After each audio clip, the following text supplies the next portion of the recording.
Yes. So, good evening, good morning. Good evening, sir. Good evening, So, sir. here, Anamai, Good evening, sir. Smita, Shiji, Jayachechi, Chinta, Hi, sir. Meera, Suvarna, Kisanti, Shalini, Manju, Rohini, Lata, Sanjana, okay, Aparna, Nishi, Lata, Charu, Saurnya, Dr. Uma, Sumita, Bindu, Mani Pillai, Manju Lakshmi, Deepa, Ashna, again Smita, same Smita or another Smita? Okay. Hi, everyone. Hi. Okay. Nayana. Okay. Okay. I missed anybody? Seema. Okay. Gayatri. Okay, friends. Actually, it's nice to meet you all.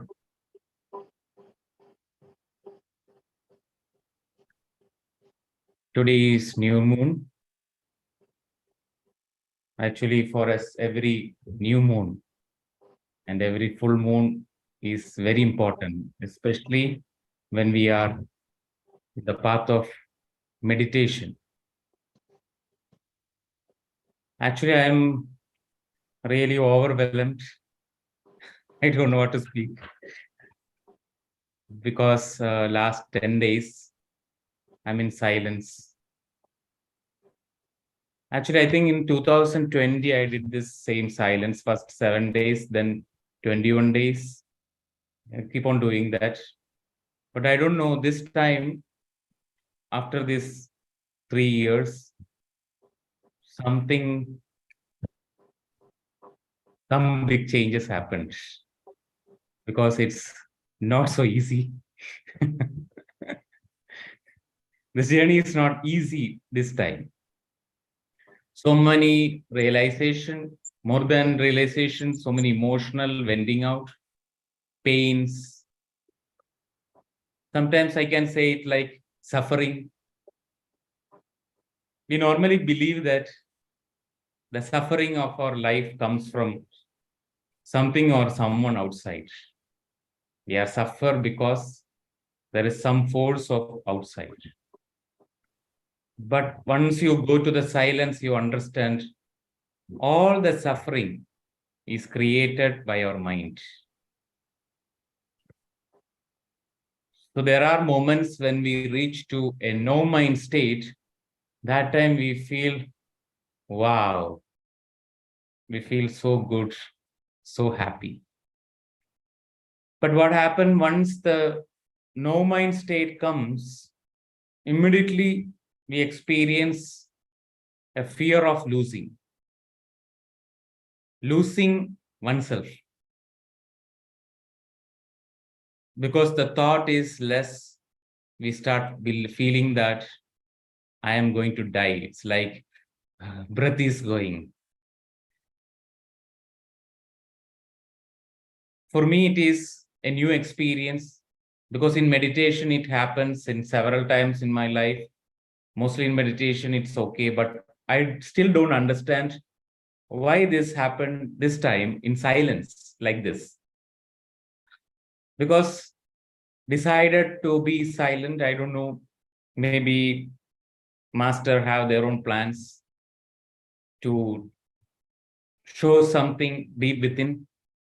Because when we can go silence easily, sometimes we cannot understand people who are telling me that meditation is so hard. I can't meditate. I can't be silent. My mind is not empty. So normally I believe, why? It's so easy. Why it is so hard? But now I understand why it is so hard. So many things once our mind opens at this moment about life, about our own pains, especially illusionary pains. Really, there is no pain, but our mind says there is a pain. And mind creates a deep belief inside that, yes, this is pain. If there is no pain, one realization happens is when there is no pain, we are inhumane. We are God. And I feel, okay, being God is good. Why I fear to be God? Then immediately another realization comes. When I am God, there is so much responsibility.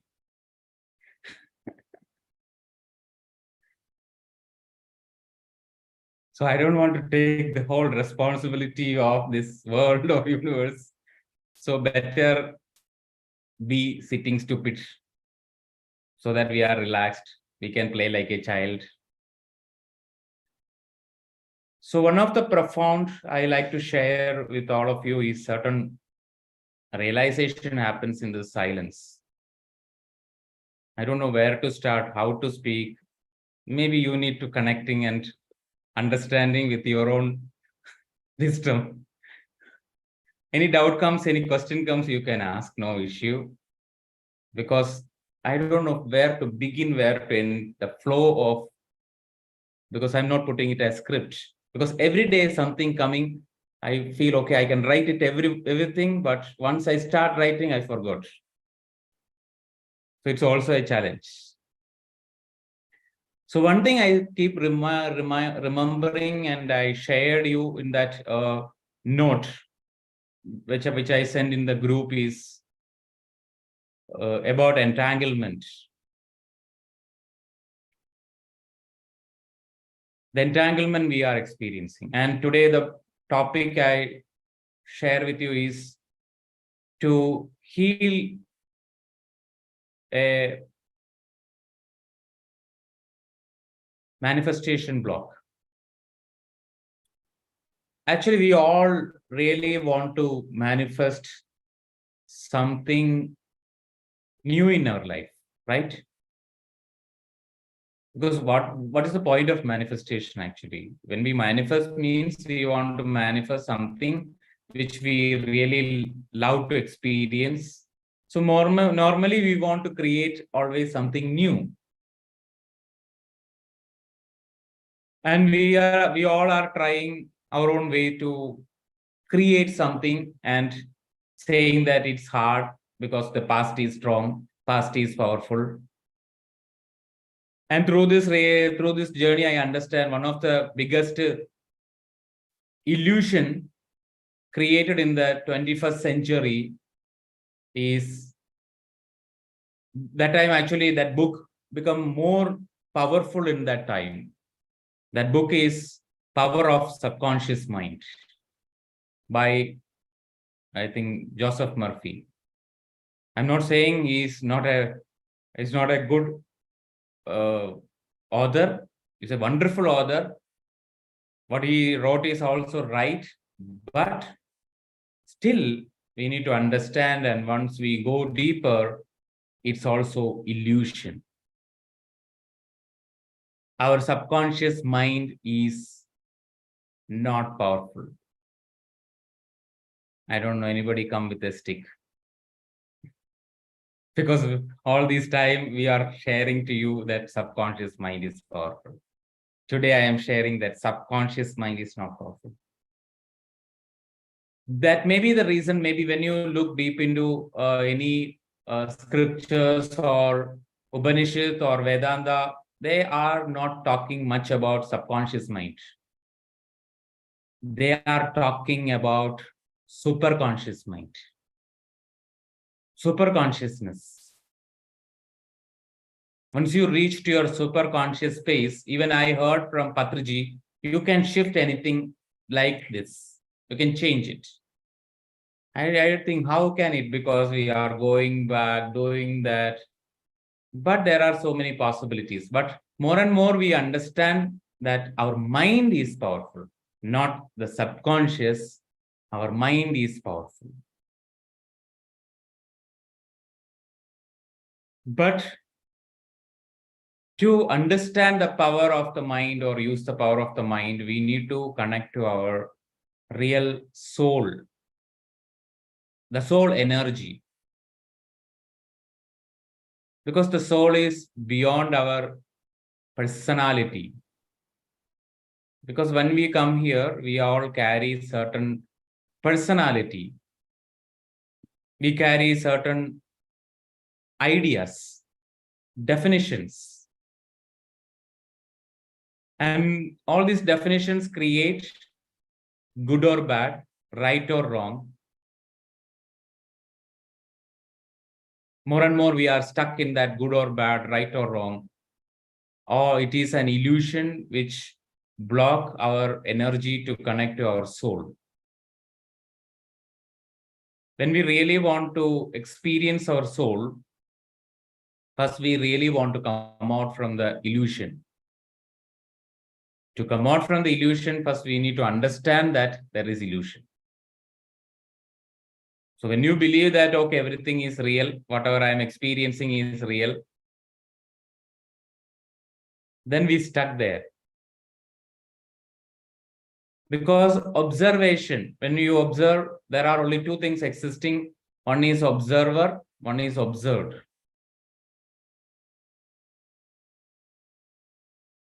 One is an observer, I am observing, okay. Here actually interesting thing is, when I observe here in this window, there are 41 participants, but still I am not seeing everyone. Some of you I am seeing, okay. But my question is, suppose if Charu is there, or Naina is there, or Sona Chechi is there, but I am not seeing you. Okay, for me, you are not existing for me. But is it true for you? Are you existing or not? I am not seeing you. In front of me, you are not existing. But are you feeling that? Are you existing inside this zone? For you, I am existing, right? For all of you, I am existing. But for me, all of you are not existing. Some of you are existing in that moment. Otherwise, I need to scroll. So what do you feel when you listen this statement? You're not like, no, you're not always existing in this meditation class for me. Are you feeling abandoned? Are you feeling left out? Are you feeling that I am not getting attention, approval, love? What you are feeling? You are not feeling rightly. Interestingly, you are not feeling like that. Just think why you are not feeling. I know you are not feeling that. Once you feel it, you don't come again in the Zoom. Once you feel like that. But in the Zoom, you are not feeling. But in the life, you are feeling. Right? When your father or your mother is not giving you attention, you immediately feel, I am not existing. If they give you attention, you feel, yes, I am existing. If when you are walking in the street, someone is familiar to you and they are not giving you attention, immediately we feel, I am not existing. My existence is gone. So for this existence, actually, we create our personality. So this personality, for example, if I am a person, I always smile, okay? It's a personality. It's not me, it's a personality. So when I am in the street, if I'm not smiling, I feel I'm not existing. Those who know me not feel me. Understand? Those who know you, you have a feeling. It's your feeling that you are not existing. So the moment you feel you are not existing, you feel that you are alone. You feel you are abandoned. But is it true? Is it true? Because that's the space we feel so much stress, worry inside that I'm not existing. And we are all struggle to stay here existing. I want to exist. That's a base thing. That's Muladhara. Base thing is existence. I want to exist.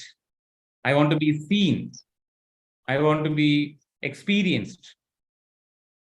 Someone need to acknowledge. One of the biggest misery we are creating with our mind is, I want acknowledgement. That's why when you put a post in the Facebook, someone put a smile, that thing, love sign, like sign, you feel, wow, my post is acknowledged. So I am acknowledged and I am existing. If that post is not acknowledged, okay, if 10 people acknowledge, you feel happy. 100 people acknowledge, you feel more happy. 1,000 people acknowledge, you feel so happy.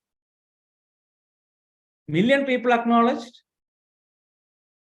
But the question is, are you acknowledging yourself? Because if 100 people acknowledge you and tomorrow it come down to 10 people, that time what happened? You feel you're not existing. You started disturbed inside. Oh, my existence gone. I am not wanted. I am not heard. I am not listened. Right? So what happened? The moment when you feel that I'm not wanted, that is the time, because of your superconscious mind, because superconscious mind means when you are just conscious, now you are conscious. But the moment all your physical, emotional, mental, spiritual energy come together, that time you are in a superconscious state. For example, when you are angry, you are immediately you raise to that state. When you are in such sadness, you raise to that state. When you are in immense excitement, you raise to that state.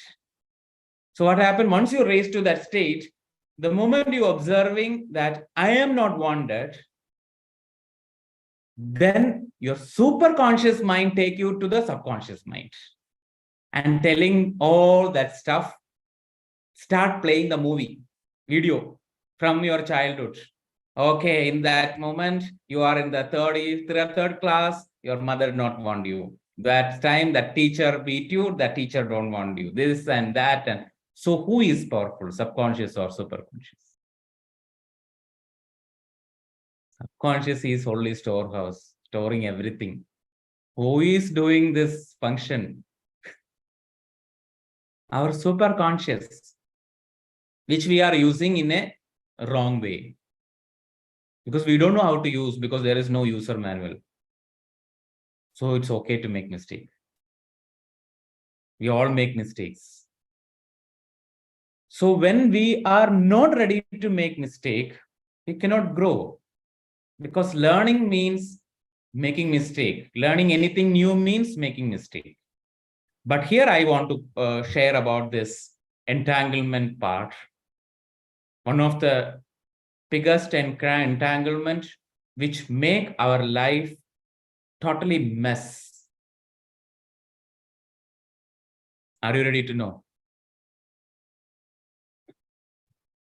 Okay. Any doubt comes, you can ask, because I am also, when I am also talking, only I am also getting the clarity. So I know. Excuse me, sir. It's Manju here. So, Sir, I have a doubt. yeah, Manju. Sir, can you please explain the concept of superconscious mind? I didn't get what it is. I didn't get it. Superconscious Child is mind. crying.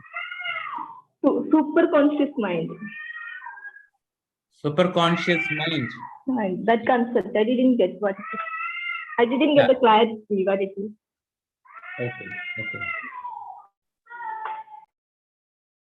Okay. Actually, when now you are conscious, the moment you are excited with something, Super conscious means you become very powerful in that conscious state. It's more conscious state. It's more aware state. Now, that child, I don't know, he or she is crying, but he's really crying and really activating our super conscious attention. Really carrying our attention. Everybody's attention goes there, right? That is super conscious. Because every attention point in there, even if you are there, even Manju is speaking, but immediately our attention immediately go where? To that child. That's the power of super conscious, because all attention reach to one point. And that point feels you that that's a reality. You feel it is reality. Every attention come in one point. Okay, anyway, I'm sharing this, you can understand, but thank you for asking doubts. It's always good to ask your doubts, clear your doubts. Yes. Shalini.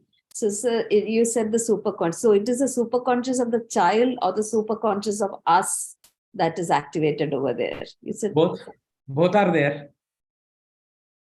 Because consciously we cry, sometimes that cry is become intensifying. That child is only in one focus of that cry.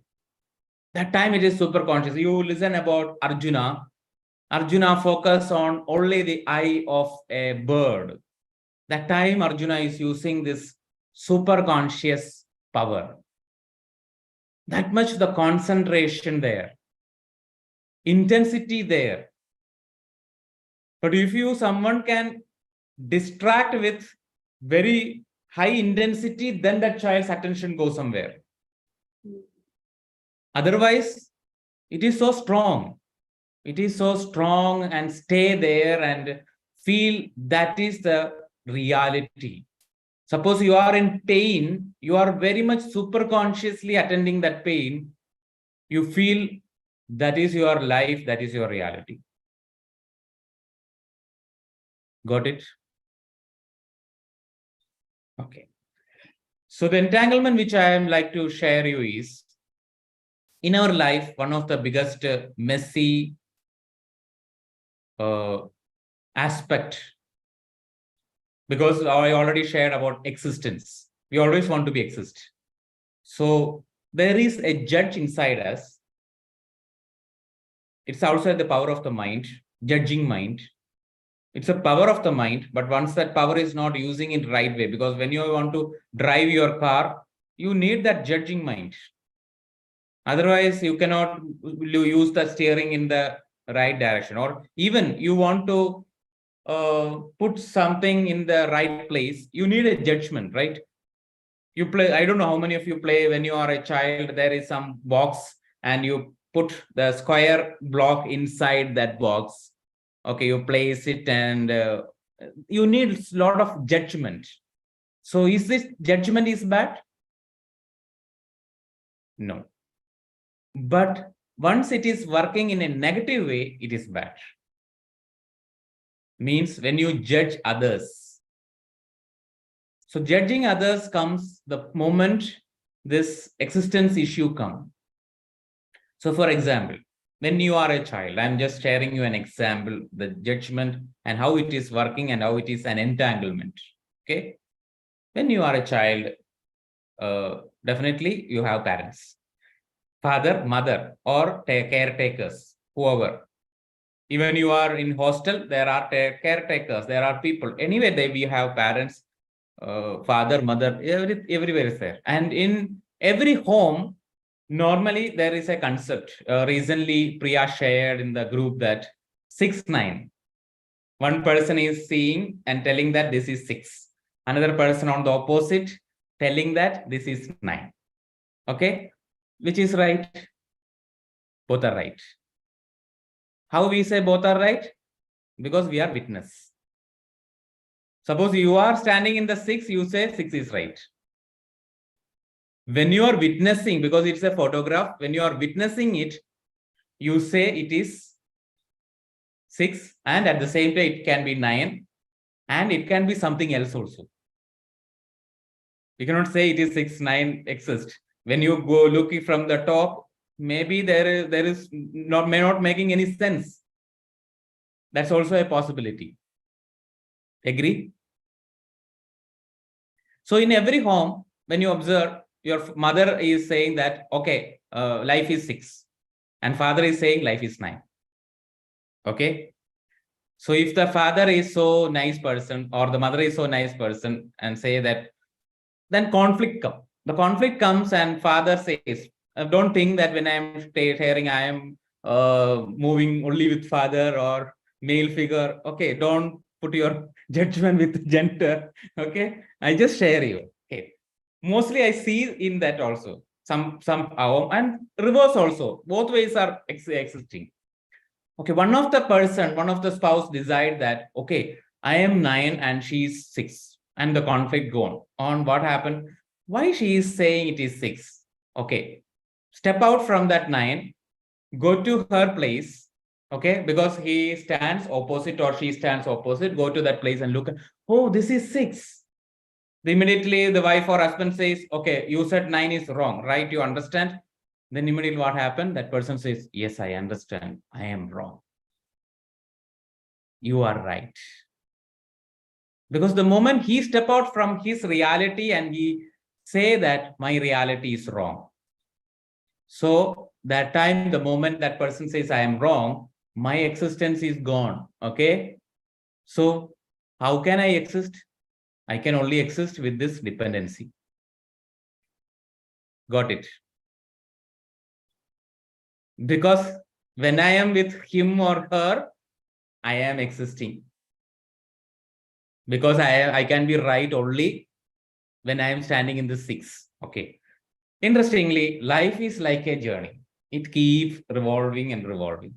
What happens? The wife or husband who stands in the 6 start like Earth is in the orbit layer. It is revolving. That revolving happens in the life. So what happened? This person all the way go out and reach to the 9 one day. And that time he or she said, 9 is right. Okay. So the person who leave the 9 and come to the 6,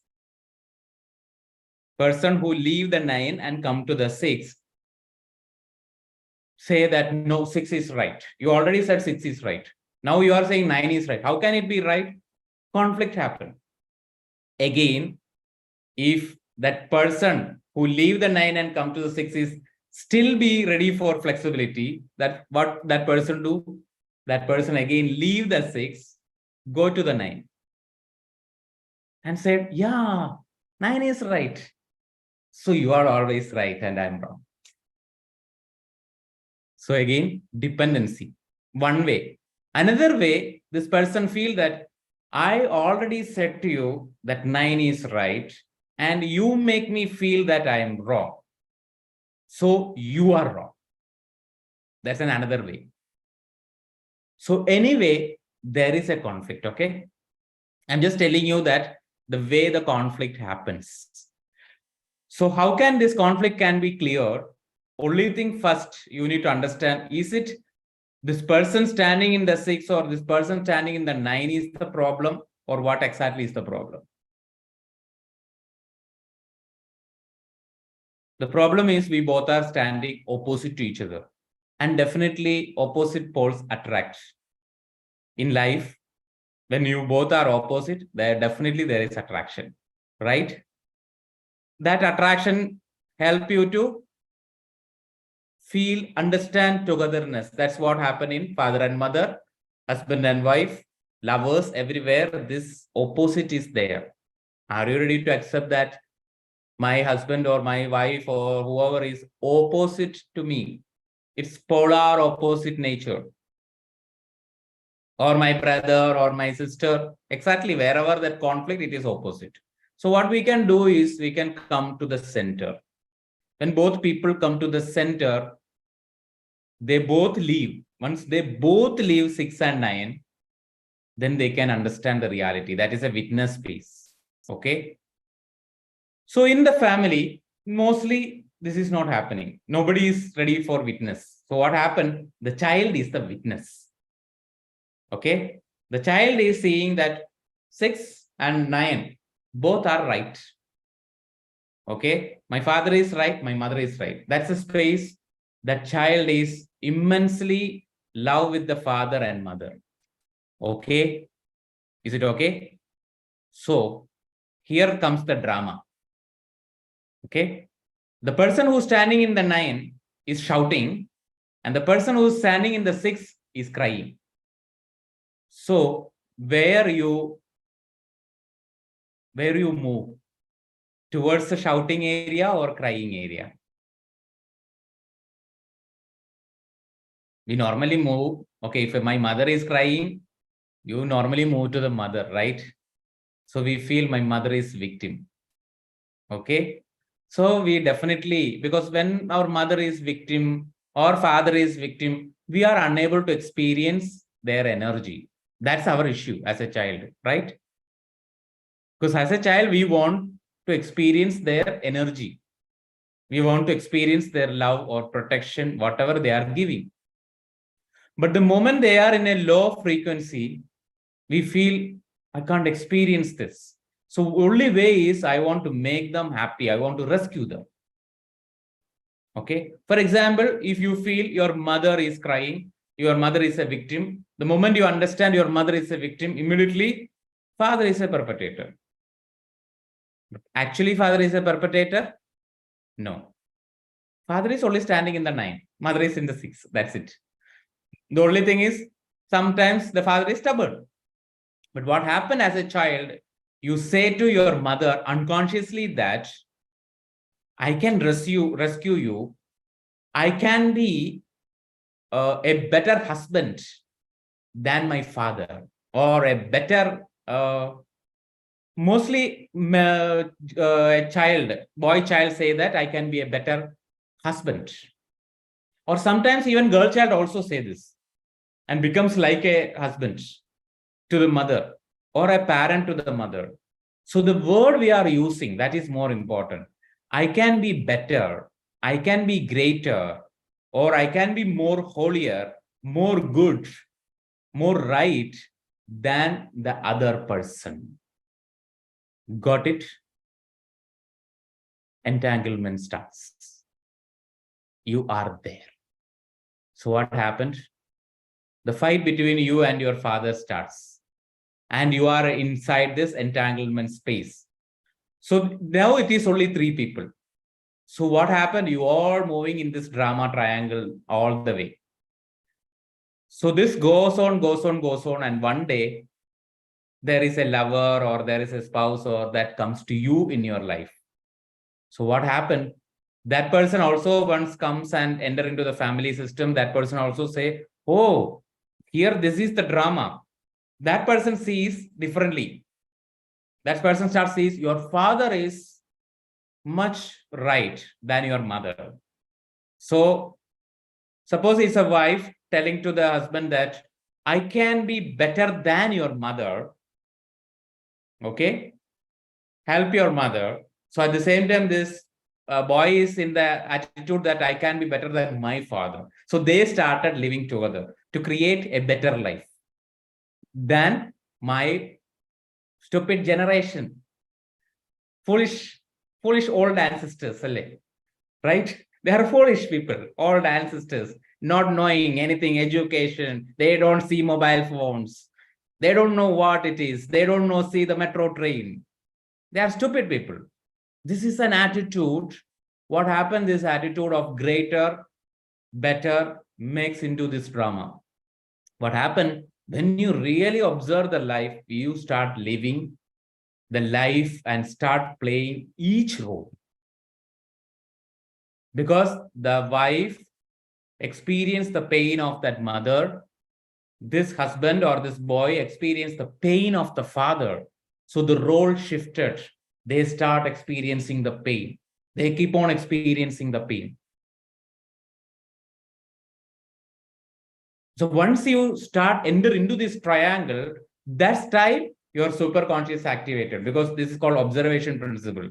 The moment you are observed there, your past karma, which is simply settling and sleeping in under a carpet, relaxing, that is activated. That karma activated. So that karma comes to the front row. And those consequences again come in the front row, which is already gone. This is the way all that past again come back by triggering in this moment. And one of the main reason is our feeling that I'm greater. It's not only in the family. For example, if you feel, okay, I can be a greater healer, greater teacher, greater singer, greater music composer, a greater housewife, a better CEO, better than someone, holier than someone, greater than someone. The moment you feel this, I'm not saying you are saying this. Do you know that most of the people who suicide, when there is a suicide record, I read very far, 10 or 20, 15 years back, that, and it's actually make me scared at that time, because most of the people who suicide are psychologists. A lot of psychologists are suiciding. Why? Because they listen the story of people. They keep on listening the story of people, and sometimes they feel, oh, my life is better than this. Finish. Their life is gone. So many people share this concept that, oh, my life is so happy and better. But after sometimes I start fighting in my family, everything is gone. How it happens? When you deeply observe, there is a point, sometimes that is the part of our self called arrogant self. Because arrogant self means we don't know who we are. Okay. For example, you are a very powerful, blessed soul, and you don't know your blessing. What happened? You judge people. You judge that I am better than this person. How come you be better? You are better because of your karma. Because of your past, you travel, you do sadhanas, so many things. So now, for example, now you are very intuitive. You can see everything. You can feel everything. You can know everything. And the moment you feel that, oh, I am very intuitive, I am better than this person, after some days, you feel that my intuitive ability is lesser. Or maybe some dark force or somebody is what we call evil eye. Evil eye. Yeah. How come all this comes is because what we give is very important. Normally, we miss this part, that what I give. What I give is a feeling that I am greater, I am powerful, I am superior. This is one way. Another way of entanglement is when you feel like I am lesser. Okay, you married to a family and you are entering into family and feel like, oh, I am lesser than my mother-in-law. She's doing so great, but I am lesser. Again, you are entangled.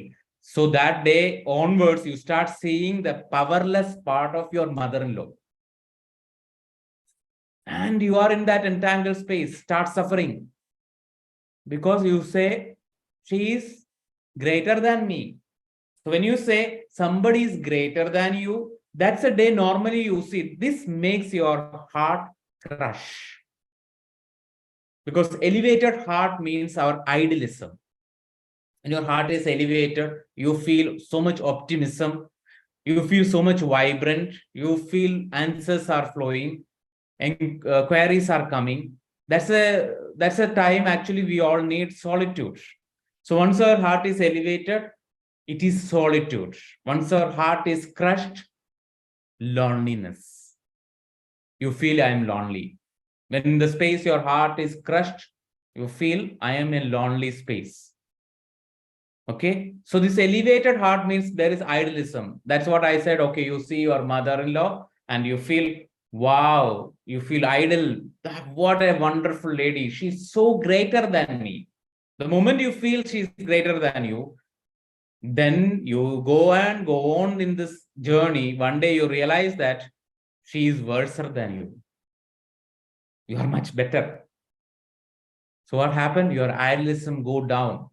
your trust go down. From that day onwards, it's so difficult for you to trust the people. Both time it happened. Even if you feel I'm greater than someone, you cannot trust that. How can you trust somebody when you are greater? You cannot trust. Same way, when you feel I am lesser, that time also you cannot trust. It's not real trust, only a blind trust. Blind trust means even if you see somebody's mistake, still you, for the convenience, you are closing the eyes, is called blind trust. The real trust means the trust in God, that whatever this person is doing for me, it's also the best in my life. That is the trust. Once that trust comes, we never ever fear about our existence. The fear of existence completely gone. But for that, actually, we need to work on so many places. We judge someone or somebody that I am greater or I am lesser than you. Definitely, we always need to be greater or better than our own old version. We keep on improvising ourselves. We keep on, okay, yesterday I am this version. Today I need to be better than that version. Tomorrow I am better than the version. What version? My version, myself. Not better than my brother or better than my father or better than my wife or better than my child. Okay, this creates jealousy. Some of you may heard about the story of Perindachan. As a father, that Perindachan feels jealousy towards the son and kill the son. Because the moment he, as a father, feels my son is better than me, is it true? So that time he's blind. He's not seeing himself. We are blind. We are always better inside. We are not here to be better or greater, because this concept come inside only because of when I'm saying this, don't take it very harsh, because of our stupid education system. Be better than that child. Make some more mark than that child. Better, run better than that person. No, we need to train everyone that better than your old version. Yesterday you run, okay, 10 minutes, you reach 100 miles. Today you run and reach there in 5 minutes. So you are better yourself. So is there any competition in the world? There's so much love. That is the point Ubuntu comes. You don't have any angry to anybody. You don't feel that somebody takes your place. Somebody snatched something. Somebody betrayed you. Somebody abandoned you. You are only here to create your reality, experience your reality. This is the one of the biggest block which is not allowing to manifest something new. Because you fear to manifest something new. Because whatever you created, again, the result is same. Because all these times you try to be better or greater than someone. And you are in the entanglement. So suppose you unconsciously, when you go and meditate and you see that, oh, you said to your father, okay, my dear father, I will show you I am better than you. Or suppose you are married, after divorce, you married someone, or still there is a new couple, new person comes telling that, okay, I can be your better than your ex-husband or better than your ex-wife. So what happened? That relationship become worse than the before. This is the way love relationship becomes worse and worse and worse, rather than better and better and better. So each time the relationship comes from, okay, your grandfather, your grandmother lived a life. Actually, the purpose of evolution means your father and mother need to live better than their life. It's not to show or judge, because that life is evolving in that way. That is always feel happy. For example, when you have children, When you died, even in your ancestral plane, when you observe, you really want to, you feel happy when your children are living so better life. Because whatever you suffered, they're not suffering. You feel, wow, good. So my suffering is paid. My suffering is compensated. It's done. Right. So what happened? Always worse and worse and worse relationship go in that direction. So keep observing. I don't say that, just I'm saying this is my wisdom through my contemplation, through the journey, even through this silence, through a lot of crying, lot of panic, lot of disturbance, lot of madness. I go through even in a certain moment in this 10 days, even there is a time I felt, okay, jump from the second floor of my home. I don't want to live this life. Better to die than to live. Such feeling I go through, maybe because of the blessings of Master, I am existing. Because when that negative thought becomes extend you for an hour, maybe I'm not sitting here. So it's a blessing. I feel blessed. And that's why I said to you that all your prayers, thank you for your prayers, because whatever other people pray, it comes as a blessing. So when you pray for someone, it definitely help that person as a blessing. So rather than rescuing someone, you can bless. Yes, Raji. The question I have is, sir, Hello. can you hear me, sir? Can you hear me? Yes.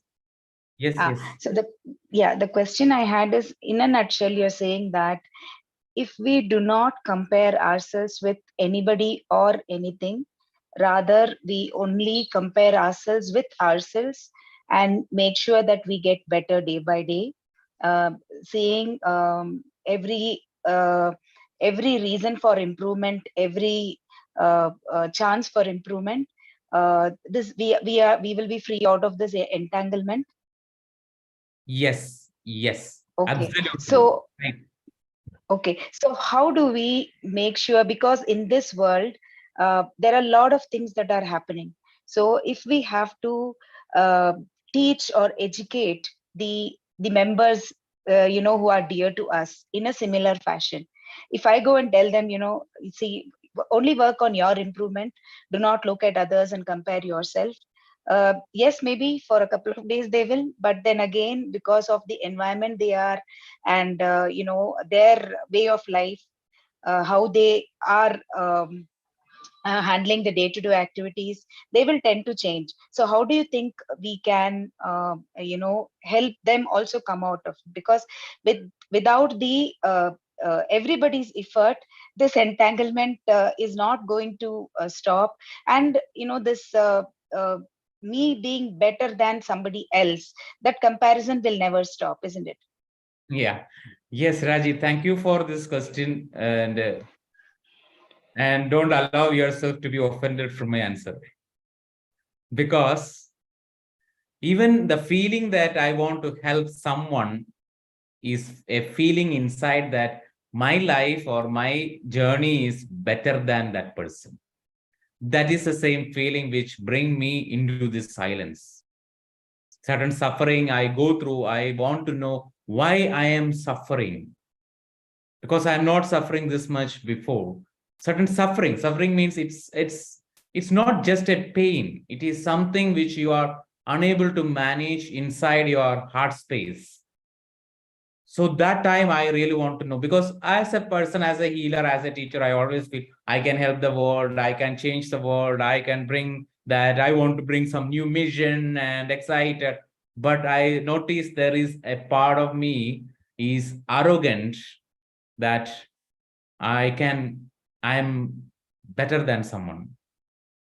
My life is better, because the moment I come to this field, I start getting a lot of masters, and even I'm dear to my masters. It's all my blessing, but rather than seeing is a blessing, a part of my consciousness, a part of myself feels, wow, I'm better, I'm greater. that led me to this silence. That's why I tell, before going to silence, I say, I don't feel I'm eligible to be a teacher. I accept my mistake directly. That's the deepest feeling. So first thing is help ourselves. So when you travel in the flight, you see, in oxygen drop happen, the oxygen mask comes, first you put it on your face, then even to your child. Otherwise, you put it on your child and you die. So first thing, everything starts from us. You help yourself. You understand this. Now I am telling you, you feel, yes, this I can apply in my life, right, Raji? Why you are feeling this? Because I am talking from my experience. I am not talking this because I read a book. I am talking this from the bottom of my heart. Through my own learning, suffering, everything. So that's why you feel strongly, yes, that feeling comes. So that experience and facing the life is so important. So many things you face in this life. After you face that reality, after you face and come out from, for example, when you see Louis Hay, she faced her cancer, she healed her cancer with so much humbleness. Then she is telling to other person that, yes, it is possible. Then she is not a rescuer, she is a friend. Rescuer is a better than someone. Friend is equal. That's why all masters, when you observe Patriji, when you observe Dr. Newton, when you observe any masters, the first word they say, my dear friends and my dear masters. They say and call my dear friends. Maybe we say, oh, friends means, okay, we can put shoulder and we are equal. Yeah, equal in the consciousness. But we need to respect. It doesn't mean that we don't need to respect. Sometimes we feel friend means there is no respect. That's the reason the friendship is one of the worstest relationship existing in the world, because there is no respect in friendship. Actually, that is the space where we need to respect a lot. Equal doesn't mean there is no need of respect. We always see somebody is bigger, I respect. Somebody is smaller, no need to respect. Somebody is equal means, okay. No. That we need to cultivate that level of respect inside, then this greater, lesser, all these concepts slowly dissolve. Yes, Shalini. Raji, you still want to ask something? No, done. Okay, thank you. Shalini. Sir, if it is our child who is going to be entangled, we know that the learnings that he has taken from our lives, and it is a child who is in that entanglement. For him also, we should not give any advice, or we should not try to help him. When you see your child is in the entanglement, first of all, accept that what part of yourself can see that it is entanglement. It is this. The only part which already know this, which has this experience, which is there. So first you need to heal that part. Then you can definitely, then it is not an advice actually. That's what I meant. It's only a friendly talk. There is no advice. Actually, interestingly, can I ask you one question? Anybody in this room really like advice? Nobody like. We don't like anybody is telling some advice. We want friendship, right? So our children also want friendship. We also want the friendship from our parents. That's what we really want. Okay, our mother sit with us and telling, okay, my dear, okay, whatever happened, it's okay. Its life is like this. These are the things you want to listen. So now we can give it to our children. So leave this concept of helping someone. Even our children, do you think your child is lesser than you. Because I am telling you one thing, I see a memory of me. This actually brought me into all this realization that I reached to a memory where I am 6 months old. My mother's father died, and my mother is in grief. You observe that child, that energy, that part unconsciously, deeply telling to the mother that don't worry, my dear mother, I can be your father. It makes such mess in my life. How can I experience my mother? So the what way I am, and I tell to my mother, I always make you happy. And everywhere, every time I want to make my mother happy, interestingly, she is not happy. Because one of the thing I remember in my 10th standard, I'm not a very good student. I always get low score and things. But in the 10th standard, I want to make my mother happy. So I study like anything. And I still remember the first exam, I'm the first in the class. That's my first experience. Not first, second in the class. But for me, it is something so greater at that time. And when I go there, certain problem in the office happened and my mother is in depression. She's not able to listen to what I am speaking or knowing. So that time I am mad and I leave the education, I sit and I started treating my mother, rescuing, but still okay, my mother, my love, and she come out, everything. But through this journey, I understand why all this mess happened only as an infant. This consciousness still has that arrogance, feeling that, oh, I want always my mother happy because only then I feed it, I feel good. That is the consciousness in that child. So our consciousness is not smaller. That's so evolved, as evolved, is telling that I parent you and I failed. So the day I really bow down to my grandfather and tell, you are the very good father of my mother, forgive me.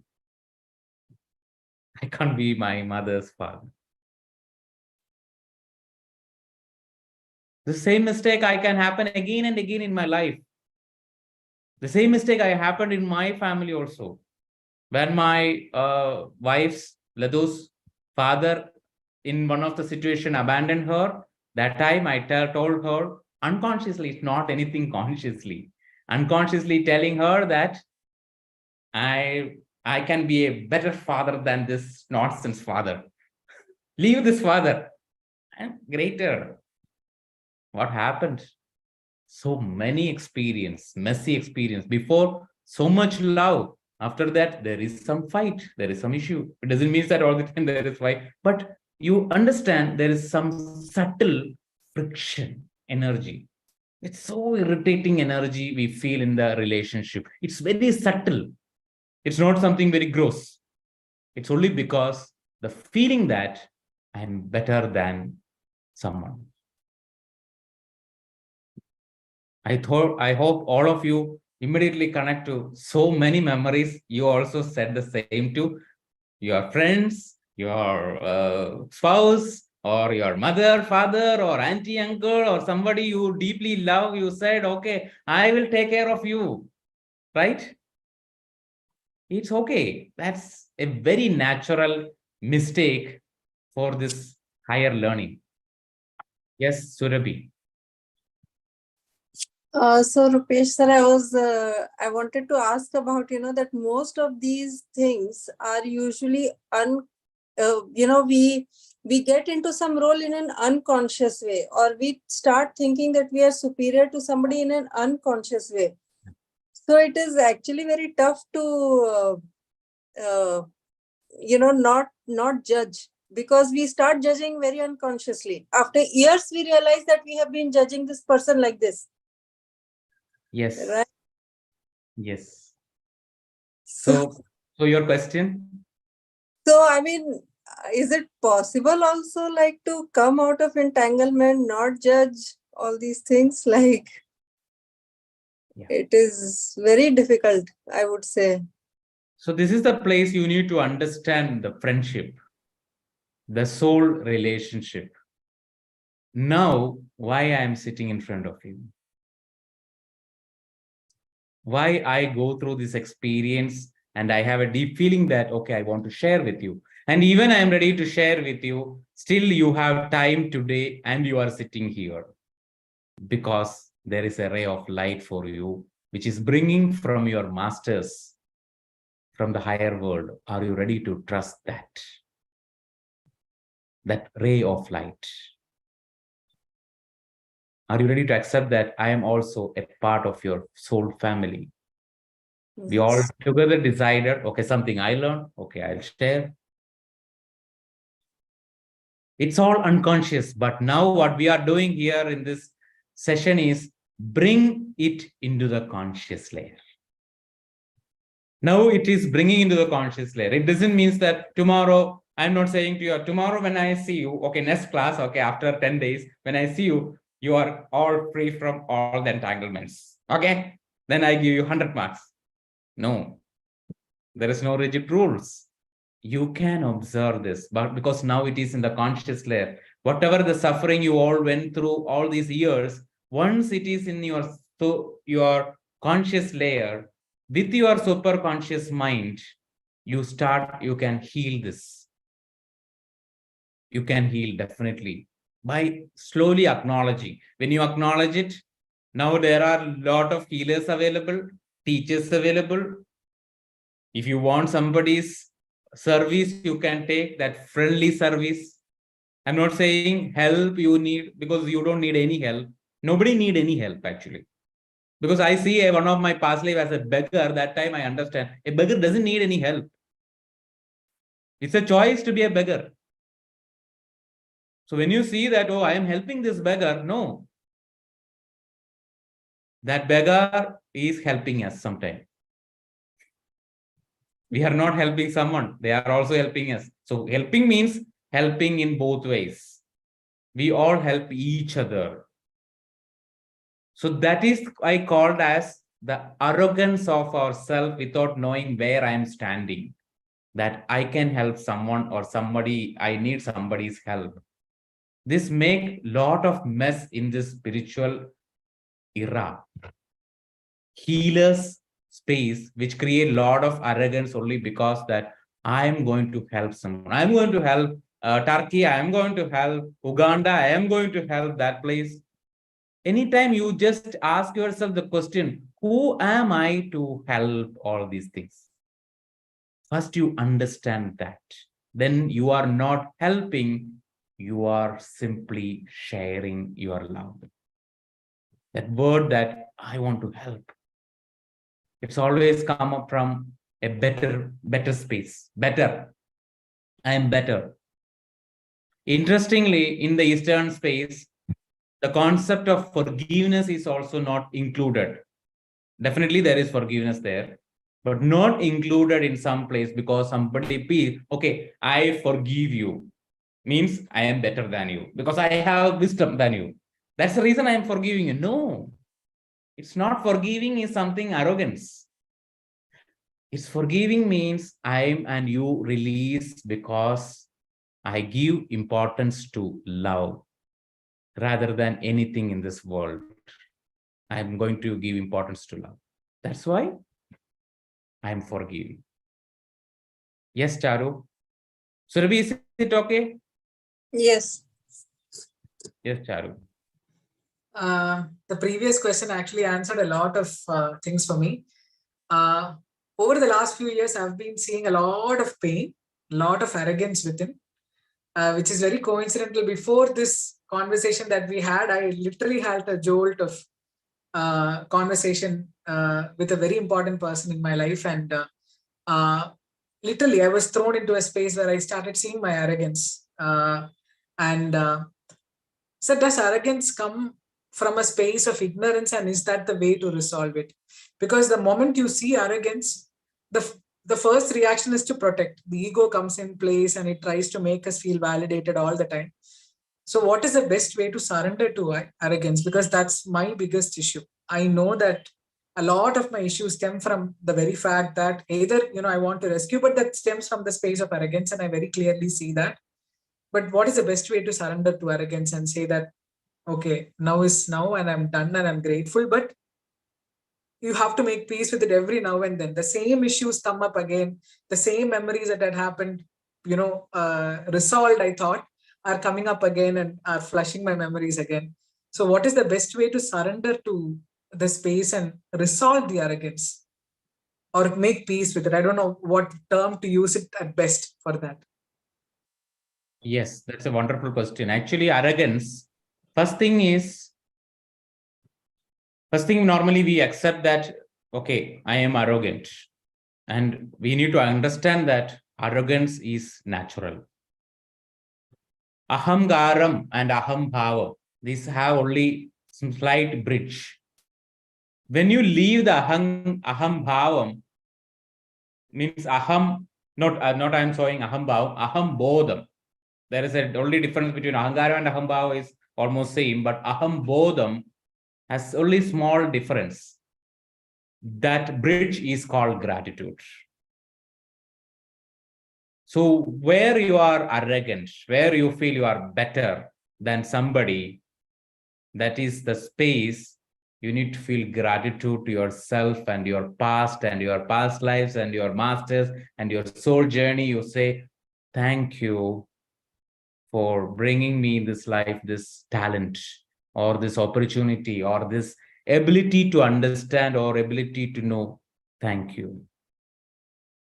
Then this arrogance slowly shifted into that ignorance space, because you are ignorant. You just say thank you, but you still don't know who you are. So that ignorance is there. So when rather than fearing the ignorance, you accept the ignorance and you say, I really want to know who I am. That is the biggest ignorance inside.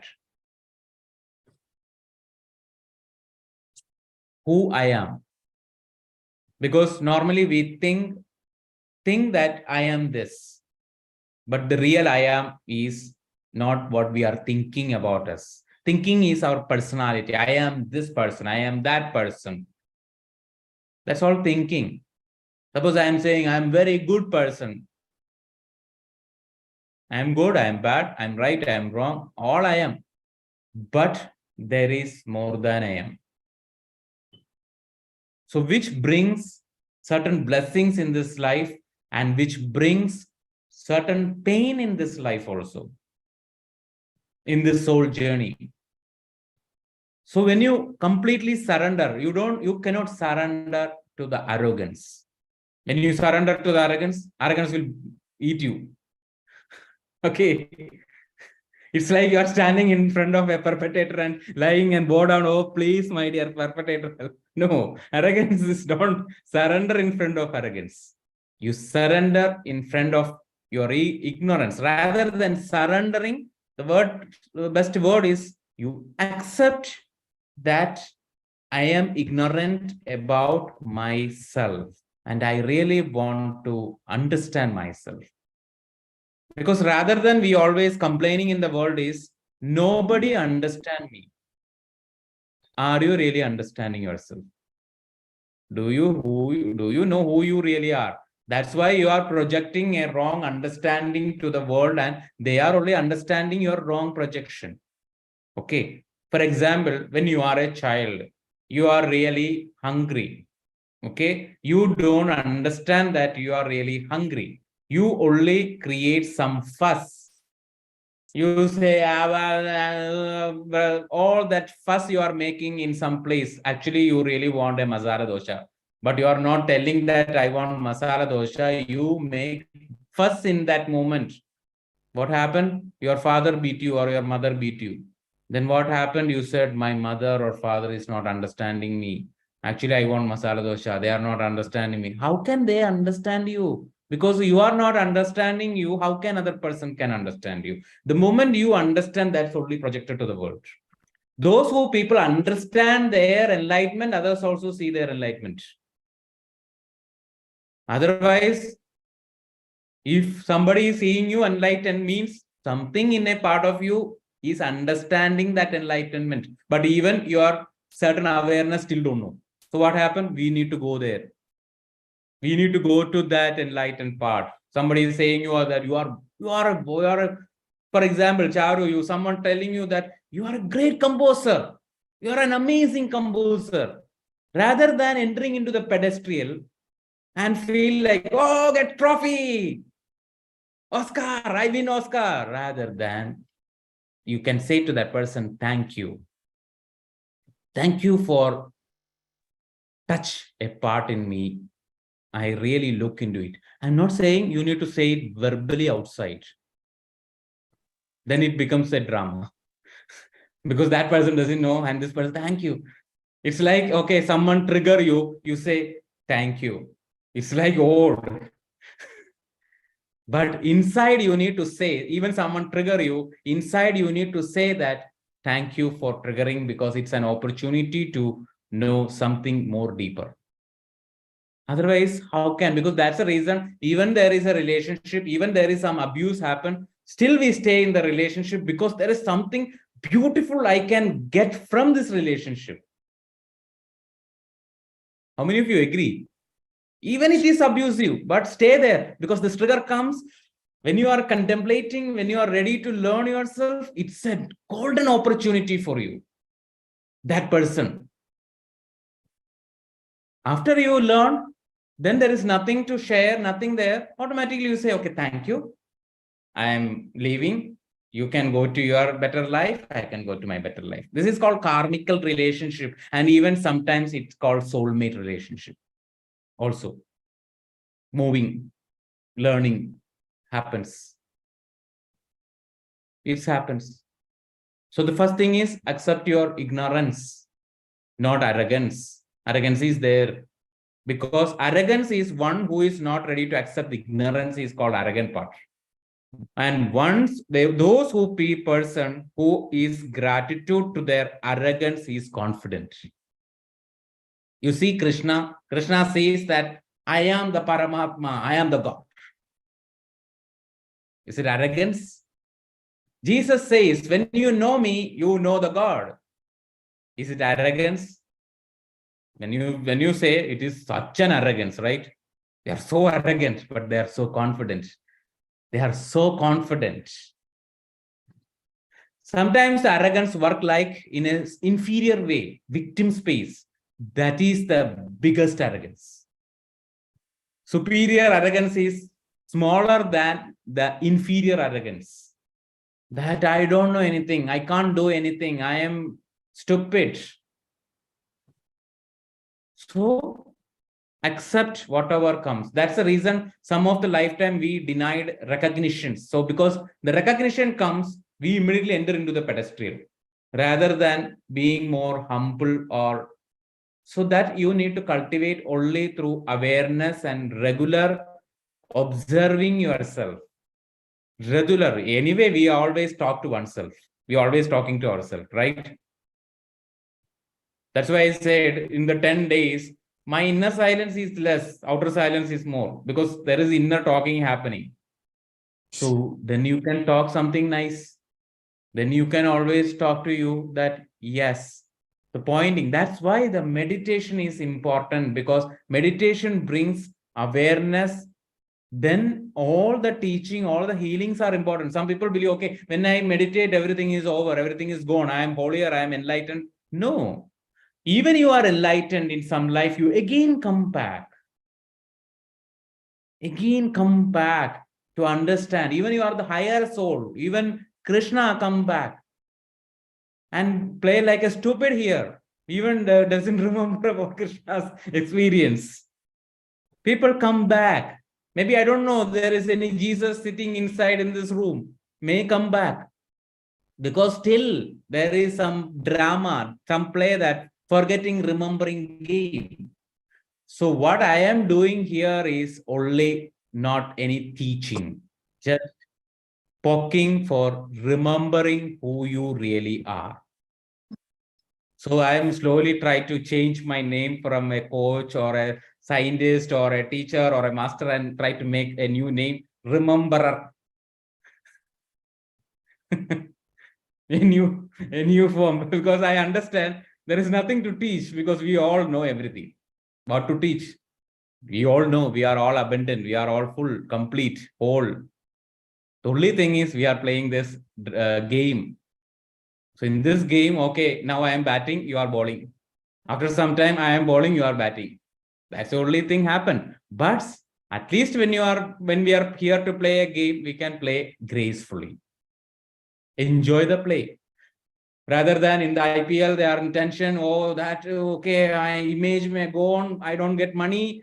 That tension. Why that tension? When we are child, we don't have any tension. We simply play. We simply broken somebody's house glass also, and still we are happy. That's game. Okay. Charu is fine. Anything more? So the question is, don't surrender to your arrogance. Okay. One extension to that is when something like this happens and when we get to see the arrogance, there's a surge of emotion. Always there is a lot of emotions along with the memory. And what do we do with emotions in that space, sir? Do we vent it out? Sometimes it's also good to keep it. Sometimes it takes us to Today I'll share a process. Yeah. Today in the meditation, I share a process. After meditation, still you're remembering this process, you can do it again and again. It's a very simple process. You can do it in your life by letting go, because I can understand even any conflict over, any forgiveness happens, but the impact exists. This recently, one of my friends shared to me that any conflict goes, but impact exists. That's what you are sharing now, that impact, that remnants inside. For example, after you eat food, still that whatever we call etchil existing in that plate. So that's why we need to wash the dish. We need to wash our dish, wash our vessel. That's very important. Yes, Subbair Khan. Before that, there is someone. Okay, raise the hand over. Okay. Subbair Khan. There. Hello. I sir, hope you're doing well. Yeah. Am I audible to you, sir? Is it okay to see you? Yeah, I'm sure. Just a moment.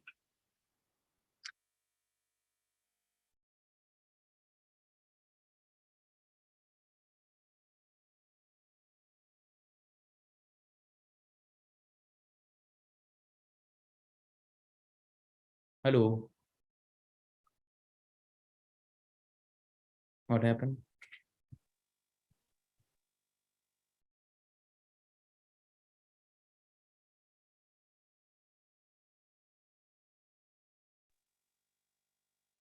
Am I audible?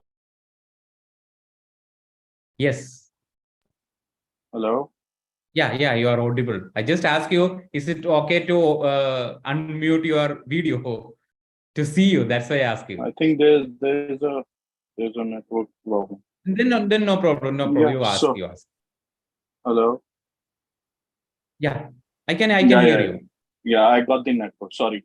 So firstly, I would like to really thank you for all the knowledge that you share with us. I really appreciate that.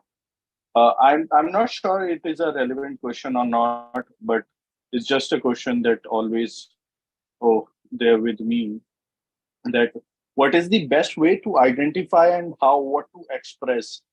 I'm not sure again that it is a relevant question or not, but trust me, as I am, I have realized over the time that I have so much within myself going on in subconscious or within myself, that later at the day I decided to keep it with myself, not to express it.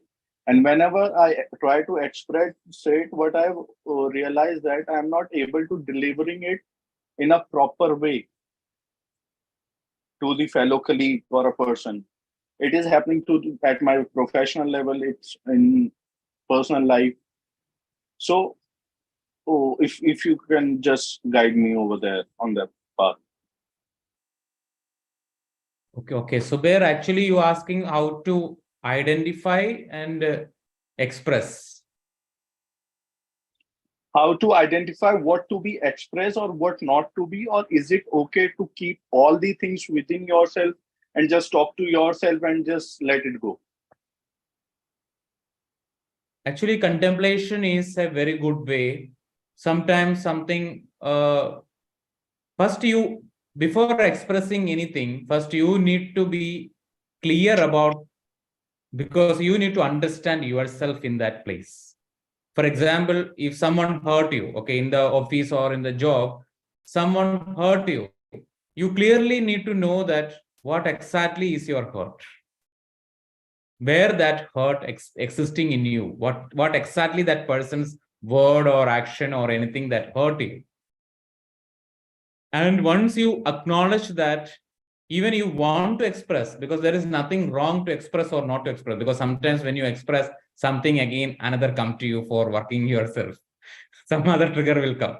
So openly you can say to that person that, yes, I am hurt because of this action you did to me. You can tell to that person. So sometimes, because why we have people, rather than some people say, okay, don't tell anything, don't speak anything, because why we have friends, why we have colleagues, because even there is fight. First thing we need to accept that in this life, when we observe any literature, any ancient scripture, there are a lot of war, there are a lot of fight. This is one of the beautiful thing Brahma Rishi Patriji share, that from the morning till evening, from the evening till morning, you can meditate. And from the morning till evening, you can fight. You can be in the war. You can be in the Kurukshetra Yuddha. You are in that war field. So why it means war field doesn't mean that you need to take AK-47 and enter into the war field. It means that it's okay to conflict. It's okay to fight also, rather than suppressing yourself by fearing the fight. So first thing we need to heal is the fear of fight inside. Normally it comes from our childhood, inner child wounds, that we fear fight. The fight comes, we fear. Rather than it's okay to fight, because we fear that something happened. Some losing can happen. Some may be completely drained. Some may be completely downed. But understand, fighting is also sometimes needed for certain realization. But only thing is, we need to slowly and gradually through our own journey become less abusive in the fight, because we need to be more in certain ethics. Don't kill a person from the back. True. So you fight directly. That fight means, you, for example, you say something directly. Okay, it's happened. You can say, it is hurting me. Exactly, this is. You can ask rather than assumption. What I mean, back stabbing means you assuming, okay, this person is doing this because of that and this and that. No, you directly ask it. So definitely some person, they may be shattered also when you ask, but it slowly and gradually bring some beautiful conversation. You slowly ask. At the same time, another important thing is, when you realize that you are doing a mistake, you can acknowledge your mistake and ask for forgiveness. Only I'm saying ask for forgiveness. The forgiveness given by that person is his way. But you can ask. So that attitude of openness is needed. But when where you share this, what I can feel is, the first thing you need to work is to heal some inner child part, that part of your inner child which is really scared of some conflict in your life. When I am sharing this, are you feeling it makes any sense, or am I wrong? No, of course, it makes sense, 100%. So Yeah, then it what stops me, that what if a person got hurt, or if I be very blunt to them, if they take it otherwise, and then it's a in simple words, it's a fear of losing. Yes, definitely I understand. Yeah. So here actually you can ask this question, because today you attend this session means there is something in this session has some relevance in your life, where you can observe when you are a child, when you see any fight between your parents or someone, and you see someone is hurt and you see another person is like a perpetrator or anything, what is your feeling to that person? Are you feeling inside that, or are you telling unconsciously, telepathically, that okay, I can be better than you, I'll show you, I can treat people much in a best way? Because that judging, that part creates entanglement, and life will give you more and more challenge. That sometimes, for example, it's only an example, I don't know about your family, it's an example I see in family, where the father is treating the mother in a wrong way, mother is hurting, and you see the father is so abusive, using bad words, or even some places beating also happens. So what happens, the child feels, okay, I'll show you, my dear father, how to treat a woman better. But what happened in the life, there is a girlfriend comes, and girlfriend is such irritating to that man, irritating, nagging and nagging. What happened, this person one day, phew, that day he realized, oh, I am just like my father. Forgive me, my dear father, for judging you. I understand something which is nagging can provoke. So we become humble and we leave that fear of losing, because fear of losing means you get your mother by rescuing your mother, but that time actually we lose our father because of judging. This is the way actually the fear of losing, one of the way, I'm not saying this is the complete way, one of the way the fear of losing enter into our system. Because you understand, you get your mother, you treat your mother well, you are going to parent, or you are going to be a spouse to your mother, whatever you happen, but what happened, you are losing your father, or in other way. This can happen in both ways. So Yes. this dynamics happen. It need more awareness. I'm not saying only this class help you, but anyway we put it as a live so that you can watch this video again. So because I think there are so many aspects, so many dynamics we are sharing in this short time. So again watching, and again you observing yourself, you slowly understand. So for that, my suggestion is we all need to spend every day at least 1 hour, or at least 20 or 30 minutes in our own solitude, not in the name of meditation. Meditation, we just empty our mind, in for contemplation also. After meditation, when you contemplate, not only positive things, sometimes the negative things everywhere, you be open to that, see that. It helps to improve the awareness, and it's a step-by-step process. Today you understand this, slowly it comes to your conscious layer. Tomorrow you work day after day, and slowly one day it reach to your superconscious state. Then it help you. Okay, so there. Hopefully. Thank you. Any more? Thank you. Thank you. Yes. Yes, Miss I. There is only I. Hello. Oh, Ruhi. Okay. Yeah, Hello, Ruhi. sir. How are Hello. you? Fine. It's good. So good to see you after so long. Yes. So I have this question. I was actually this question popped up in my mind when we were talking about health. Okay. So a lot of time, what I have observed is that people around me, okay, in some way or the other, expect me to help them out.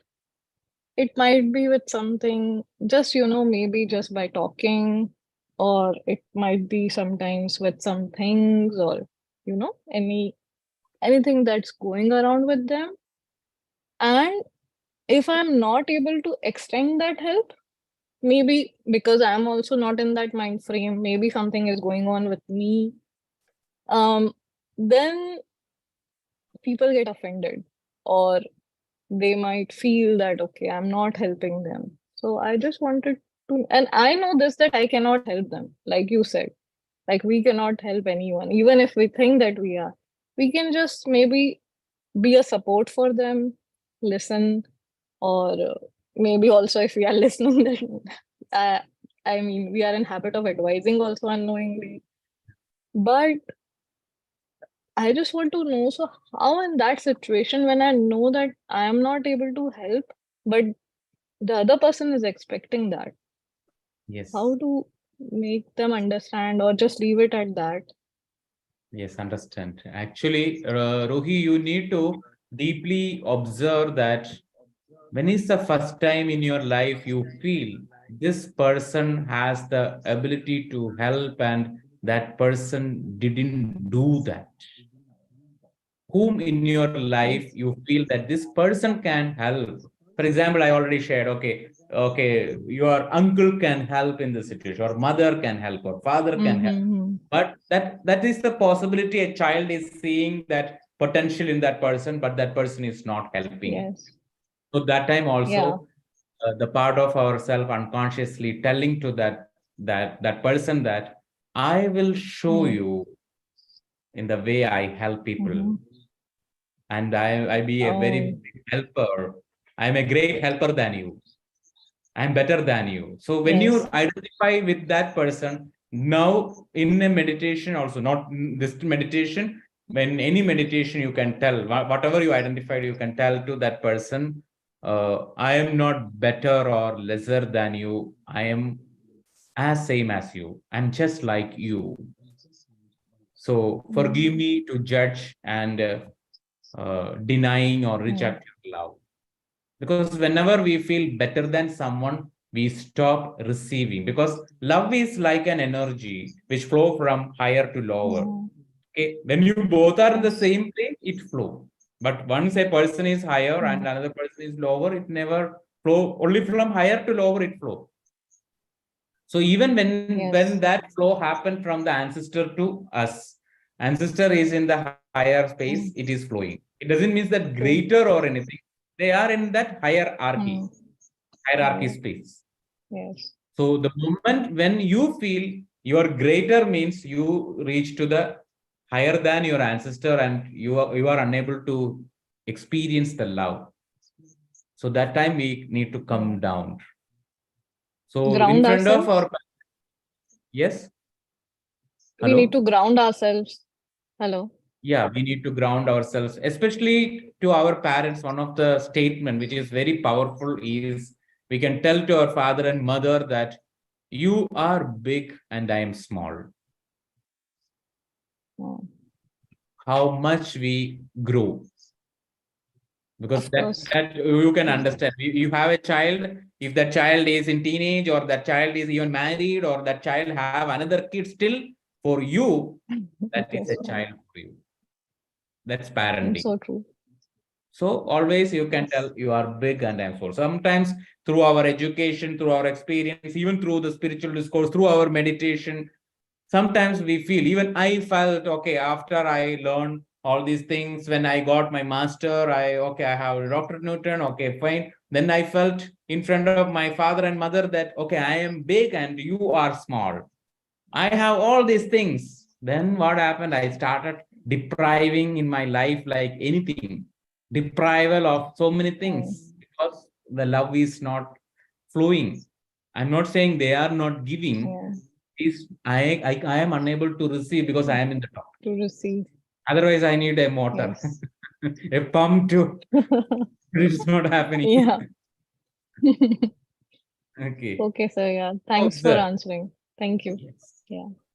Yes, Thank Mida. you. Hi, good evening, sir. Good evening, everyone. Um, whatever you mentioned today and whatever everybody is speaking in the last few days, I cannot explain. Both in my personal and my office, so many things were getting triggered. Similar topics, and one of them, especially if it is somebody like my father, because I'm still working on my relationship with my father and mother. So it's got better over the years. And I was speaking to my father, and all of a sudden, it's something which he spoke. he asked me because I got new into my job. And my dad asked me, so how is the work going? I said, yeah, Dad, everybody is good. The people are nice, company, everything is good. And so that my dad immediately said, okay, so you need to be careful with your character. The minute he said that, I started feeling this pain in my heart all of a sudden. I said, what do you mean, Daddy? നിനക്കൊരു ഭയങ്കര അഹങ്കാരം, നീ ഭയങ്കര സംഭവം എന്നുള്ളൊരു അഹങ്കാരം. And I heard this saying, I don't know, all of a sudden, because it's the first time I'm hearing this from my father. I said, Daddy, when did I ever treat or speak to anybody like that? So he said, no, you have that feeling, Smita. You need to work on that. In the last many years, what I've realized is that day when he said it, I felt bad later in the evening because it was on my way to the office. I just interrupt in this moment, just ask one question. Yeah. Are you really accepting that you are a Sambhavam? Sambhavam in English means? Something big, something big. Yeah, something you are amazing. We can put it as amazing. You are amazing. Are you accepting that you are amazing? Yeah, but when my dad told me at that moment, I didn't look at the positive side of it. Yeah, because he said you have ahangaram, means have that ego of. Correct. Ego means it is something which you are not accepting completely. You are not gratitude to that life which you have. That amazing things inside you. That amazing part of you, you are not embracing it.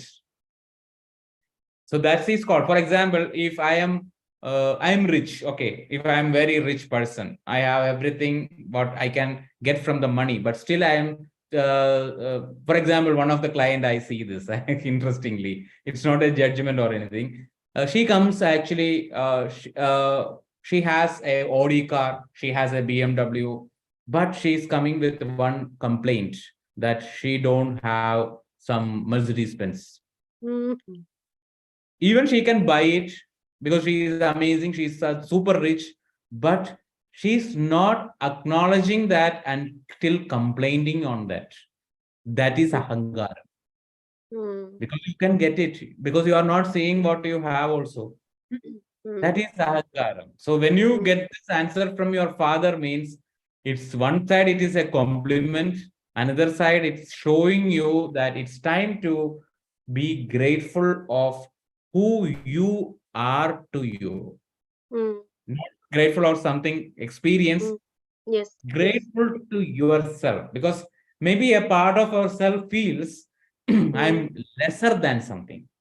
Here more you need to observe that you are greater than something.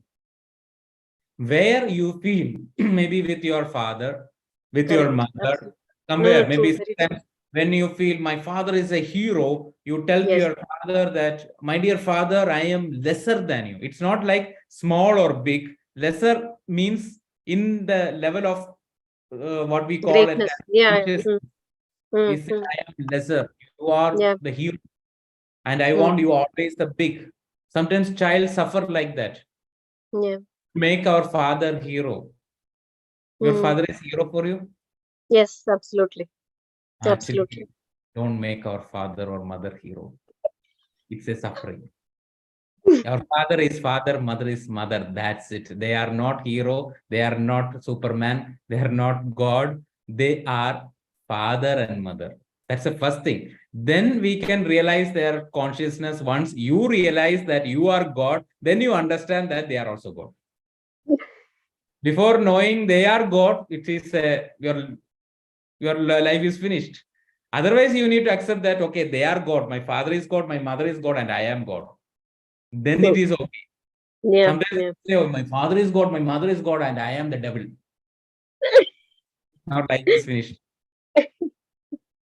So that is our ego. That is what your father mentioned as ahangaram. You are not accepting. You push all the time your father in a pedestal. Again, you cannot get the love easily, because where he need to sit in some place very near to you. So high, you need a big hose for that. By big pipeline connection. You've heard about the story where Panjali Vastrashebam, The Panchali called Krishna, said, I think Dwabara or where Ambadi Krishna, something. She called in that place Krishna. Where Krishna? You know? Dwabara? Dwaraka another sir.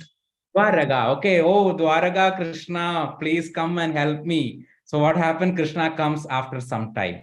And after, because in the last moment, last sari is gone, last level, he come and start giving sari, playing the tricks.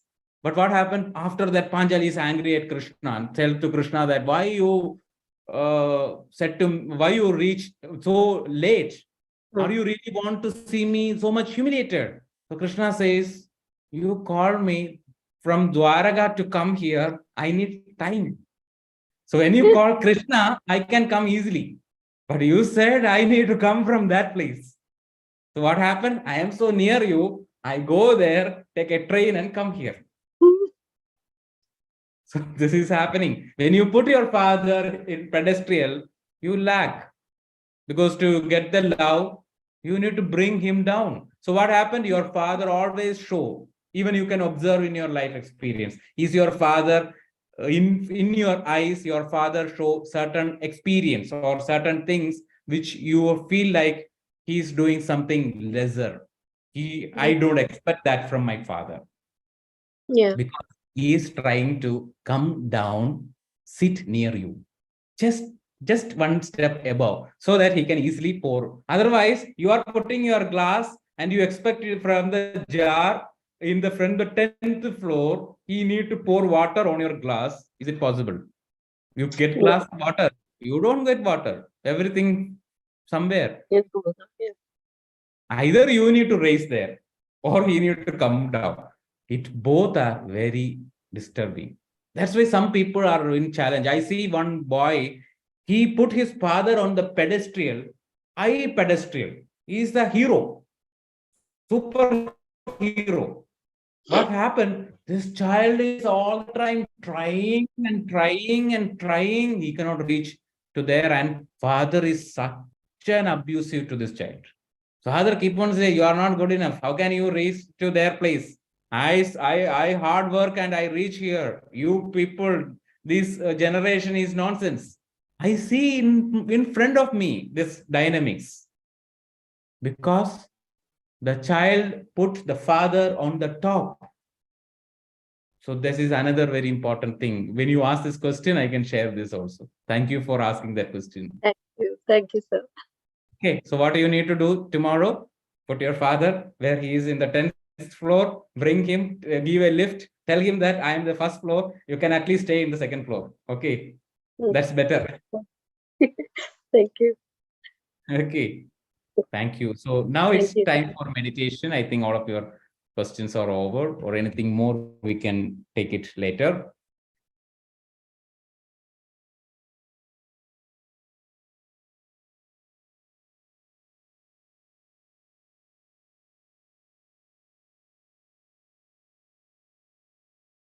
So all of you close your eyes.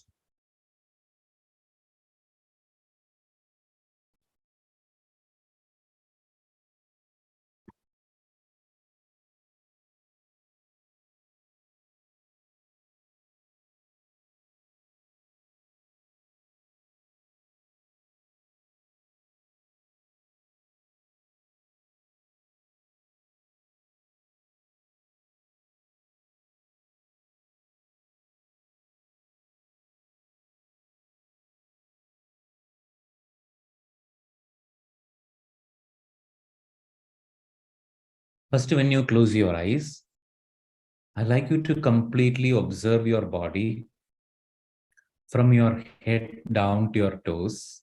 Acknowledge each part of your body, each position of your body.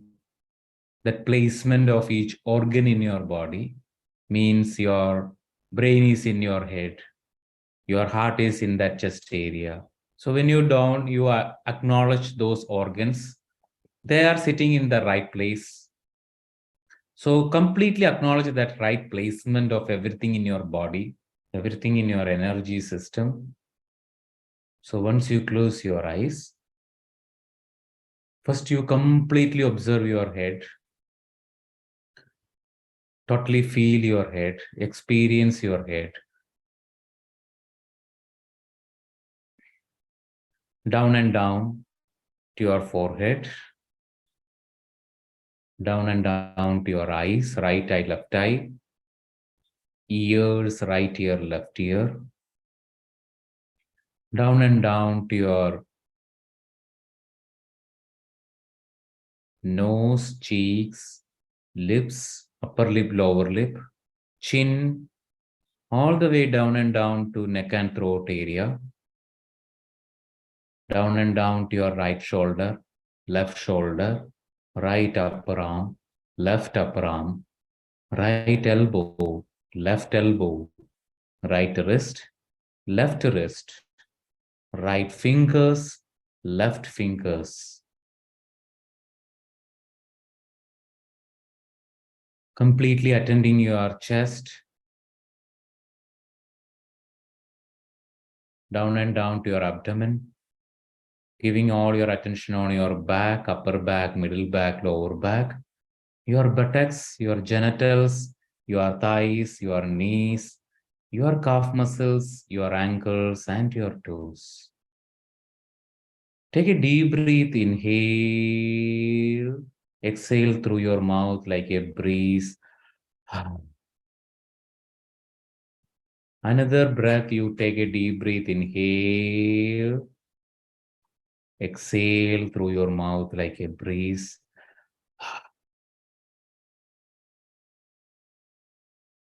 Another breath, take a deep breath, inhale, exhale through your mouth like a breeze.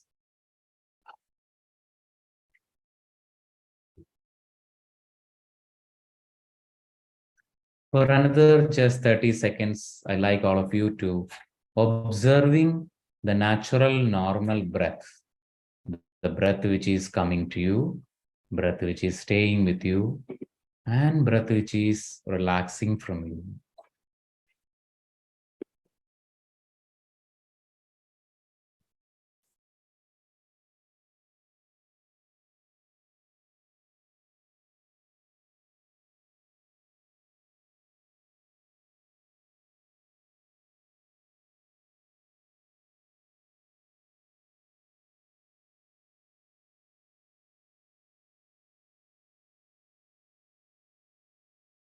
You can feel like in this moment, you can put an intention in your mind. Each and every breath which is coming to you is coming from a macrocosm, from the universe, and help to activate your universe inside. And every exhalation is coming and letting go or touching your deep inner universe. So your inhalation is coming from the outer universe, touching the inner universe, and from the inner universe, your exhalation, you are exhaling to the outer universe. It means you have a deep connection between you and to this universe. So your first friend in this life is your breath, and this friend make the another friend closer to you, that is universe.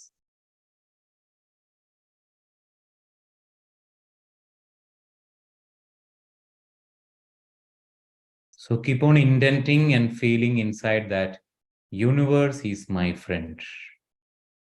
This Brahmandam is my friend. This Brahman is my friend.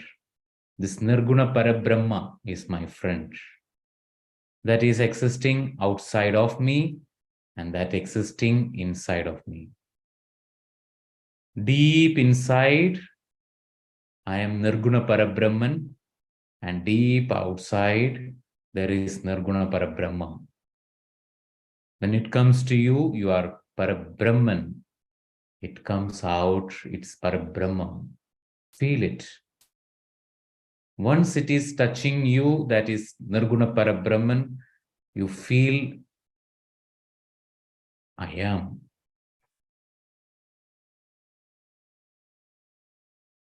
And it helps you to connect to all the that state exists within each and every one and beyond. For that, in this moment, I'd like you to give more attention to your heart space, the space between your diaphragm and the shoulder bone, the space between the sternum and back of the spine. Giving deeper and deeper and deep attention to your heart space. In this moment, when you give attention to your heart space, you can give more and more attention to your first friend, which is your breath.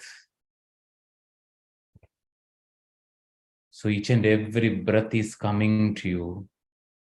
You are slowly expanding your heart space to connect to the outer Brahman. And each and every exhalation, it is contracting and contracting, becomes a nucleus and deeper connecting to the inner Brahman. Or when you feel this word Brahman is difficult, you can use it as universe, or you can use it as God. Whatever the word you are using, use it appropriate and easy and friendly for you. Very easy for you. Feel simple for you. Whatever the word, whatever the language you can use. In Malayalam, you can use Ishvara, Bhagavane. In English, you can use God, universe, all that is Parabrahman, Nirguna Parabrahma. Whatever the word, whatever the language which is resonating for you, use it. And breathe. And breathe according to your own pace, your own feeling, your own experience. So each and every breath, the only intention is every in-breath, the heart space expanding, expanding, expanding and connecting to the outer universe. And each and every exhalation, it is contracting, contracting, contracting, contracting, connecting to the inner universe. So you are friend with both.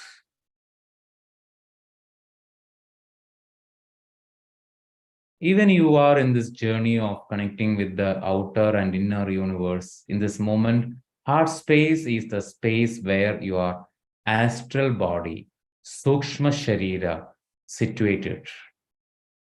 So all your emotions, all the remnants, all the impressions, which is deeply existing in this Sukshma Sharira called Manomaya Kosha, that is astral body. So in this moment, with the power of your intention, you just say, I really want to touch my Manomaya Kosha. Once you touch, you can feel some experience of moving your body, pendulum movement inside a whirling sensation, something your Manomaya Kosha is inside, which has some sort of subtle moving energy, a dynamic energy is your Manomaya Kosha. So connect to that Manomaya Kosha or a feeling of drunken experience. Whatever the experience which is easy for you, or we can say it like snake experience, snake dance. You listen to that music, that's that type of movement, this astral body inside. Or sometimes we see somebody who is drunken in the city, they are walking, and that is a state. It's non-judgmental. Just see that this astral body has certain movement inside. It's not just static, it is dynamic in nature.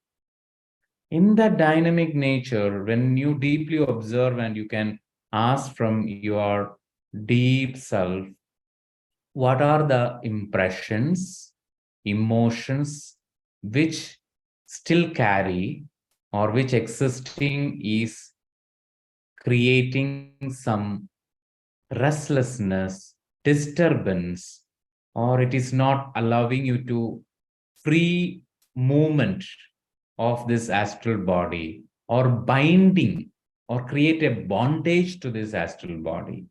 You can ask it sometimes some memories or some image or some impression, or sometimes you immediately connect to an emotion. Rather than jumping into the feeling of that emotion, I'd like you to be a witness in this moment and just feel it. I count from 3 to 1. Once you connect to a memory, it's fine. An image, it's fine.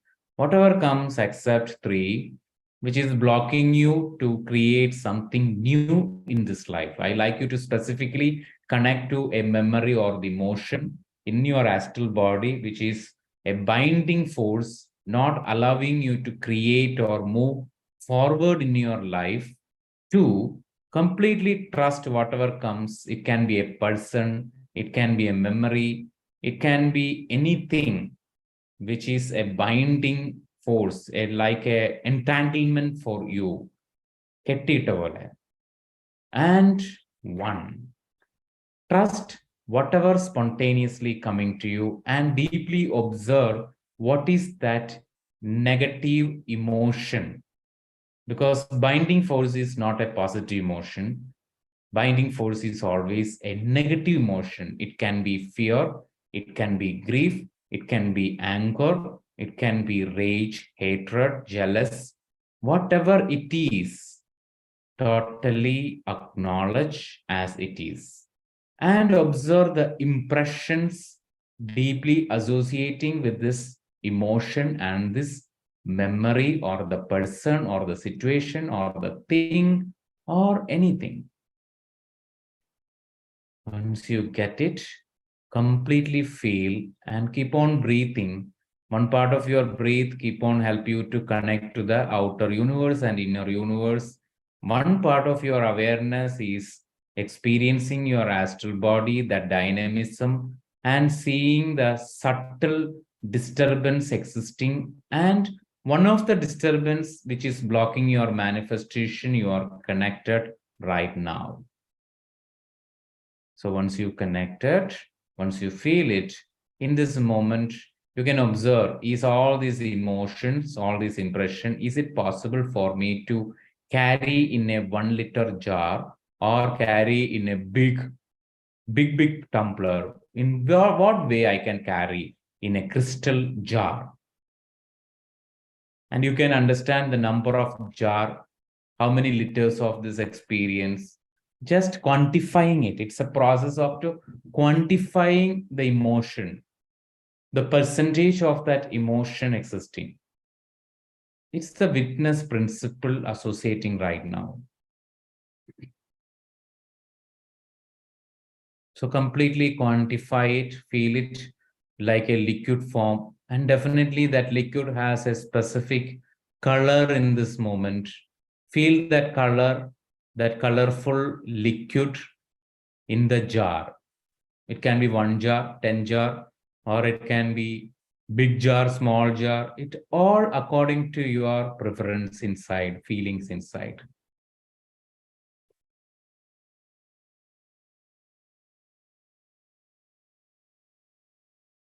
So feel all that emotions in that jar, experiencing it. And in this moment, keep on with your breath expansion. Once you fill the whole jar with that emotion, and for a moment, just observe when I just sip this emotion. It's like you are sipping the emotion, not drinking the whole emotion. Just take 1 sip, observe the taste. What taste means, what feeling, what's it is giving me, and what are the positive energy in myself is draining through this sip. For example, I'd say the taste as sour. The moment you taste it sour, it sometimes some positive feeling of sweetness is gone. It's just like that. It's only an example. What you feel inside is more important. Observe when you taste it, sip it, that emotion, or when you start experiencing that 1% of this emotion, not the all percentage, only take 1 or 2%, which is easy for you to handle and which is not making you unaware. only taking that percentage, that you can understand, your consciousness know. You can take 1%, 2%, 5%, or 10%, depends on your ability to feel it, know it, taste it, and understand the impact this emotion is creating in you, in your life, and in your future journey. Completely try to understand the way this emotion is impacting you. Even you can understand this emotion impacting in your relationships, your career, your life, your day-to-day experience, your discipline, your sleep, your eating habit, your cravings. In all aspect, you can quickly review this emotion is impacting, this impression is impacting. Completely observe and understand the impact and acknowledge it. Once you acknowledge it, you don't need to drink any full. You just, even if you put it in your mouth just for experiencing, you can spit it out also. You don't need to carry it, but just for understanding the impact of this emotion in your life. Once you understand it, take this emotion, and also even you, through this impact, in this moment, I like to observe another thing by impacting this. For example, it's only an example. For you, it can be different. For example, it is anger. The impact is you may abuse someone, or you may be angry at someone, you've hurt someone. So in this moment, you can easily observe, go back in deeply into another time space where with whom you say that I can be better, greater, holier, or with whom you feel I am lesser than you, where you judge yourself greater or lesser, which creating this emotion, which is the entangled real spot. Just understand it. It's only to understand it. Once you understand with whom, sometimes you can easily understand this starts from my mother, father, immediate circle, or it can be from the outer circle, friends, teachers, or it can be from another outer circle, where it starts, where this particular emotional, that toxic emotion birth, that space, just for understanding. Feel it fully, experience it, know it, bring your awareness in that place. And deeply observe. By judging that person, by understanding that person, observe what is the positive lesson you learned by traveling through this life. For example, when you judge your father as an abuser, and you completely become an abuser later in your life, and you feel disturbed with that emotion, and observe by doing that what you learn positively also. There is some positive lesson with our every action, every expression, experience. Just understand what you learn positively through that experience. By being, suppose it's an abuser, by being an abuser, what you learn positively. Even you become abuser and later you become guilty, you can observe what you understand about you, what is the lesson you learned by being carrying this emotion. Because just to understand how this emotion served inside you in your life, help you in your life. In some way, it also served certain purpose in your life, all this journey. So again, you put your awareness there, acknowledge it, understand it. Whatever you get it, say thank you. Total gratitude to all your experience. And bring this jar of liquid, 1 jar or 100 jars, it's okay. In this moment, keep on being with your breath, going deeper inside your heart space, all the way deeper and deeper and deeper and deeper and deeper and deeper. I'm counting from 10 to 1. You go so deep inside. 10, 9, 8, 7, 6, 5, 4, 3, 2, 1. You reach to a beautiful river. You can see a boat in the shore. You can enter the boat with all the jar and start raffling or boating through this river, journeying through this river. In this moment, you spontaneously understand this river is nothing but Ganga. This is Ganga. Here you have a deep urge to understand the origin of this Ganga, because Ganga, you know, somewhere it is created by Bhagirathi River and Alagananda in a place called Devaprayag. You feel you want to connect to that space. With all this jar, you go there. Happily, you travel through that river. Enjoy. If you want, you can sing your own song or whatever the way. Be in your fun space right now, connecting to that. With all the wisdom you gain, understanding you gain, releasing it, and you know that you are going to let this jar empty. So once you reach to a place, you feel, okay, this is the best place where there is lot of flow of water. Water is flowing so faster, very high flow of water. That place you can open one by one jar and slowly release that fluid into that water, because you know Ganga has such ability to purify whatever, even the death, even the bodies, burned bodies. It has such immense power. You trust that power of Ganga water. Completely you pour and pour and pour and pour, release it. Leave it. Take your own time.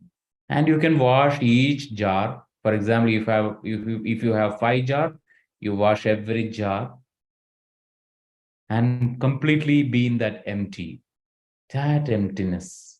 Once you are in that deep emptiness, in that nice breeze, nice climate, in that river, you can feel that, seeing that bluish green, that color of water.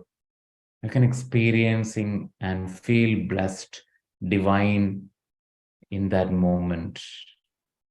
And that all the jar, your emotional space is so empty. You're in a very neutral space. It's just like Nirguna Parabrahma. There is no guna inside. There is no dosha inside. Nothing inside. You're not sattvic. You are not rajasic. You are not tamasic. You are neutral. You are nirguna. I like you to feel the deep nirguna avastha inside, in that space of zero space, 0 point inside, emptiness inside, silence inside, nothingness inside. I like you to deeply just breathe in that space. It's like you are a farmer, you reach to a space where you are ready to put a seed. So here you have the choice, what seed. Am I want to grow wheat or rice or what I want to grow? So in this moment, you can just, in this emptiness, give observation to your future time and observe what you want to grow, what you want to put as a seed. In this beautiful new moon day, what you want to create, new in your life, what exactly you want to create. Just observe what you want to experience. Not to be greater than someone, not to be feel fine inside. It's to explore for more expansion, more experiment, what it is. It can be anything crazy which is coming, you acknowledge it. Don't compare yourself. It is your experience. This is what you want to taste. If you want to taste sweet, fine. You want to taste salt is also fine. What you want to experience. Anything beyond the worldly thinking, thought process, whether it is possible or not, when I manifest this, if someone is hurt, though, don't worry about any thought. Universe know how to manage. You only be focused on what I deeply want to experience. If you want to experience enlightenment, you can say that. If you want to experience something else, you can say that. What you really want to experience. Even you say enlightenment, deeply observe through the enlightenment what you want to experience.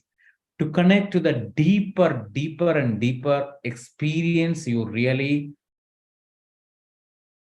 want, feel, love in this moment, what you love to experience.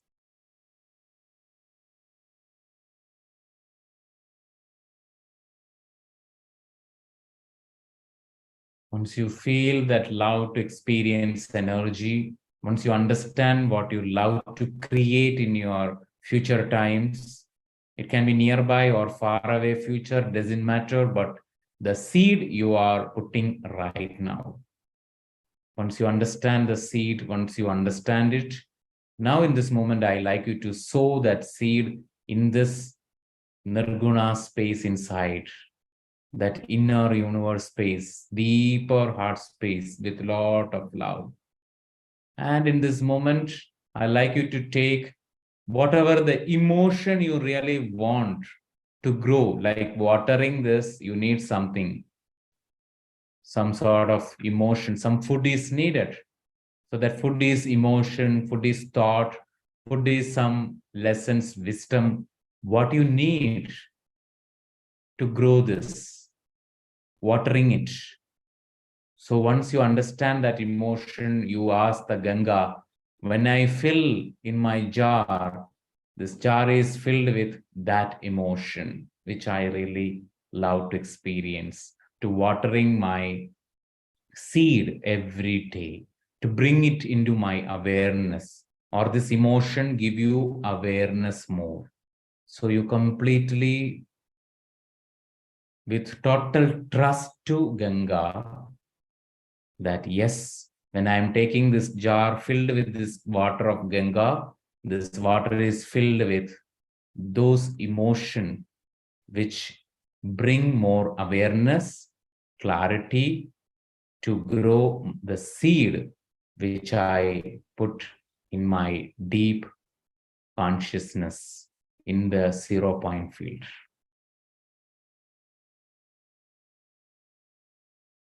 So once you fill all that jar, 1 jar or 100 jar, doesn't matter, fill all the jar. I like you to happily sing your song, enjoying coming back to the shore, all the way back and back. Where you take the boat, there you need to leave the boat with a lot of gratitude. You cannot carry the boat, you just leave the boat. You simply leave with a lot of gratitude to the boat, gratitude to the Ganga, and detach from that space. Bring your awareness back and back and back and back to the place where you meet your astral body.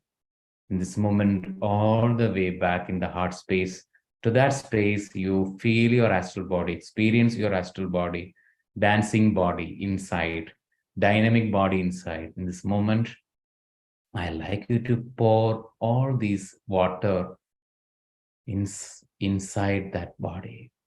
You allow that liquid to flow in that body. Once it is flowing, when you feel, if you feel okay, you can allow your physical bodies also to move like a dance. With your own song, you can just dance in this moment. For another 1 minute, you completely allowing it. For example, if I sing a song like Mani Padme Hum, Mani Padme Hum, Mani Padme Hum, Mani Padme Hum, Mani Padme Hum, Mani Padme Hum, Mani Padme Hum, Mani Padme Hum, Mani Padme Hum, Mani Padme Hum, Mani Padme Hum, Mani Padme Hum. Just enjoy your song, enjoy your dance. Remember your own song, your own dance, your own steps. Whenever you do this, sing this song and move this body in this way, your astral body again and again, anchoring deeper and deeper to this emotion. And slowly bring your awareness back to your front portion of your heart space, your physical space. Connect your lungs, your heart. Just feel your heartbeat connecting back and back to your body. All the way in this moment, I like you to connecting to the Mother Earth. Feel like you are grounding to experience in the physical reality. Say thank you and gratitude to everyone, every moment. And this moment, firstly, you say thank you to yourself for your decision to sit here and meditate. First, you say to yourself, thank you, myself, for sitting here and I am meditating. Then you can say, thank you, my dear Roopesh sir or Roopesh, for giving me this meditation. And you can say thank you to all the friends who is sitting here, their energy, their presence. I am so thank you. Even outside the Zoom, there is another friend sitting here, Priya, and you can say thank you to her energy presence. And thank you to your family. Thank you to this internet, because this time is really helping you for putting this seed. And in this moment, you can say, I trust myself and I trust others. You feel and give a color to this trust, brighter color to the trust, and feel like it's like your seat. You are sitting on this trust from now. It's like a carpet, it's like a towel. We put it under our buttocks before sitting. You can please feel this colorful trust energy like a cushion or carpet or towel, whatever the way you want to perceive for your feeling inside, whatever it is, or like pida, or you can see it's like a simhasana, whatever it is, you decided today onwards, I sit in this chair or sit in this pida. That is trust. When I am sitting here, I can trust myself. Even whenever you go out from this, again and again, bring your awareness. It is not sitting or putting your physical body there. You are allowing your Muladhara chakra, your base energy, root energy, to sit in this pida, in the simhasana or the chair, whatever it is. And take a deep breath, inhale as much as you can. Exhale, you can funnily say, ah, just be in your fun space. Inhale, whatever the sound you can make, just make the sound, make it again and again. Take a deep breath, rubbing your palms, rubbing. Place it on your eyes and open your eyes with a smile on your face.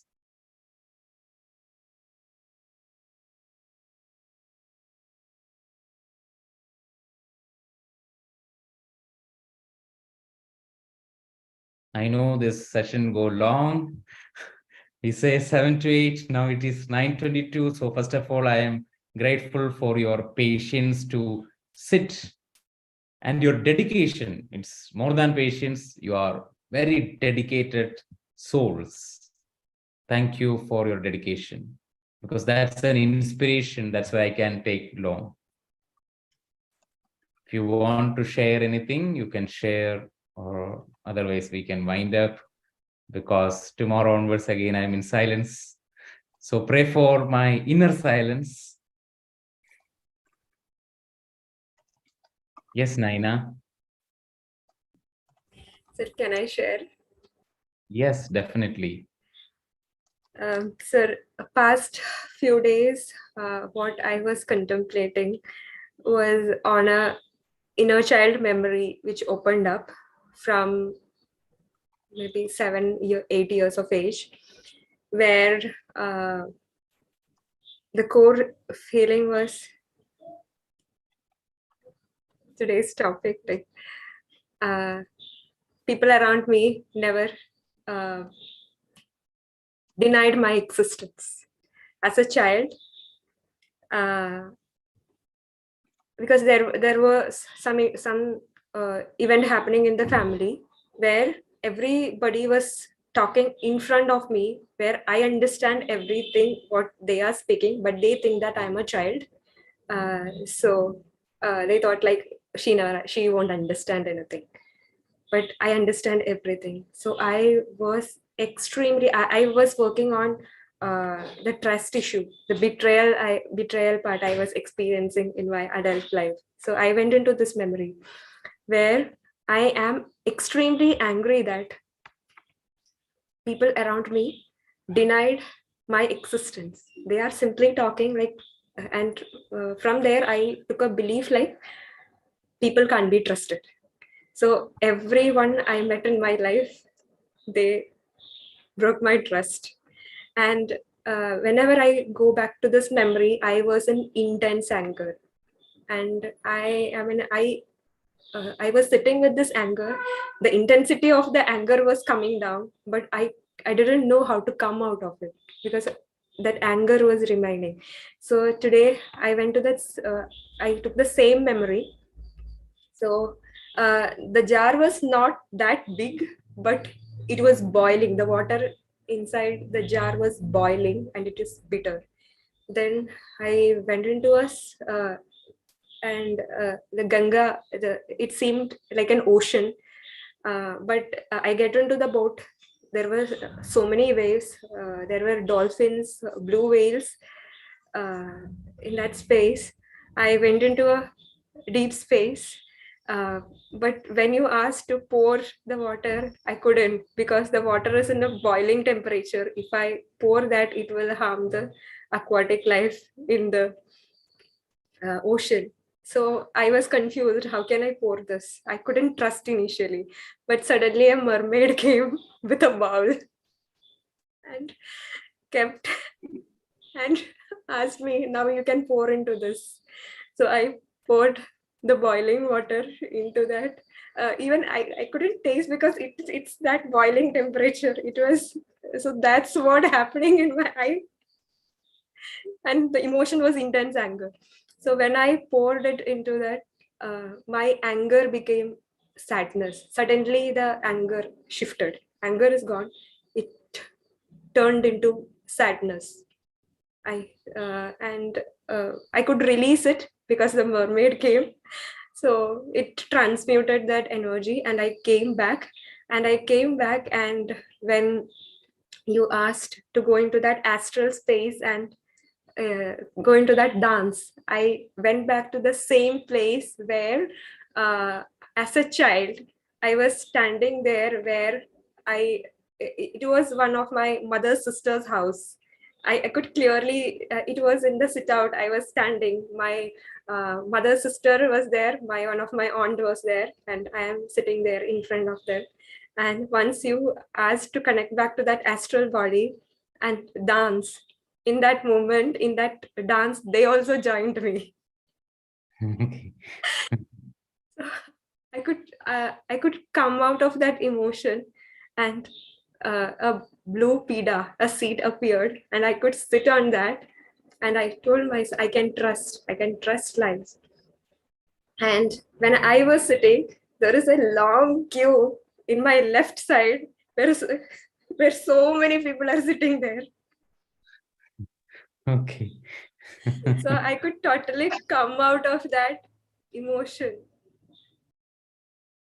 Thank you so much. Thank you. That's wonderful. Wonderful mermaid, and that's amazing. Actually, one of our powerful part of our mind is imagination. So more that power activated, it brings a lot of connectivity and our perception ability develop a lot. So your one of the quality of that perception is this. You see that, because I am not saying any mermaid or anything, but you are experiencing it. You are connecting to that. That energy all exists. So you are connecting to that energies. That's wonderful. The only thing is we need to keep on. That's why I said this PIDA, this thing, we need to, for some more days, we need to be in the energy, keep on. Okay. That's very Thank important. you. Thank you so much for the group energy. Thank you. Yes, Charu. Sir, I could visualize the initial sections, but the thing is, so many memories came and it pointed to 2-3 people and not just one. But ultimately, it was all reflecting to one space where there is a great tendency in me to be bigger and better than everyone. And it came from a space of my father. And that's from the childhood, the birth trauma, whether they loved me or not, or on those spaces. But it was very disturbing for me, sir. Like I tried to pour the liquid into the jar. I had like a very big 20-liter can that I'm trying to fill the entire red liquid into. The moment I was trying to flow with it, I realized that, going to Bhagirathi is like you're traveling on the opposite side of the flow. But then I was like, no, but I can still flow. And then I started understanding that there is resistance in me. And I poured that resistance in terms of gratitude that I'm able to see it into another jar, which was another kind of liquid itself, like I think blue or something. Once I poured that into another jar, I felt a little more relieved. And then I was able to empty it into the water. But the thing is, I was very, very, very restless. And this is a problem that has been getting deeper and deeper and deeper. But it's the same memories, the same kind of experiences that have been coming in, but in different angles. So I just wanted to ask if it is okay that I join you one day for the silence. Maybe a day that you're doing silence for the 10 days. Yeah, you are always welcome. Yeah, I did it once, but I was in a very disturbed state. I remember talking to you after that, sir, that my energy has to be in alignment when I do silence, because it is very important that I keep my space right. I'm alone in my house now, and I feel very much relieved if I have to be in silence this time. So I wanted to seek your guidance also, because and we have had this conversation before. So I just wanted to check if it's okay that I join you in silence. Yeah. Thank you. Thank you so much, sir.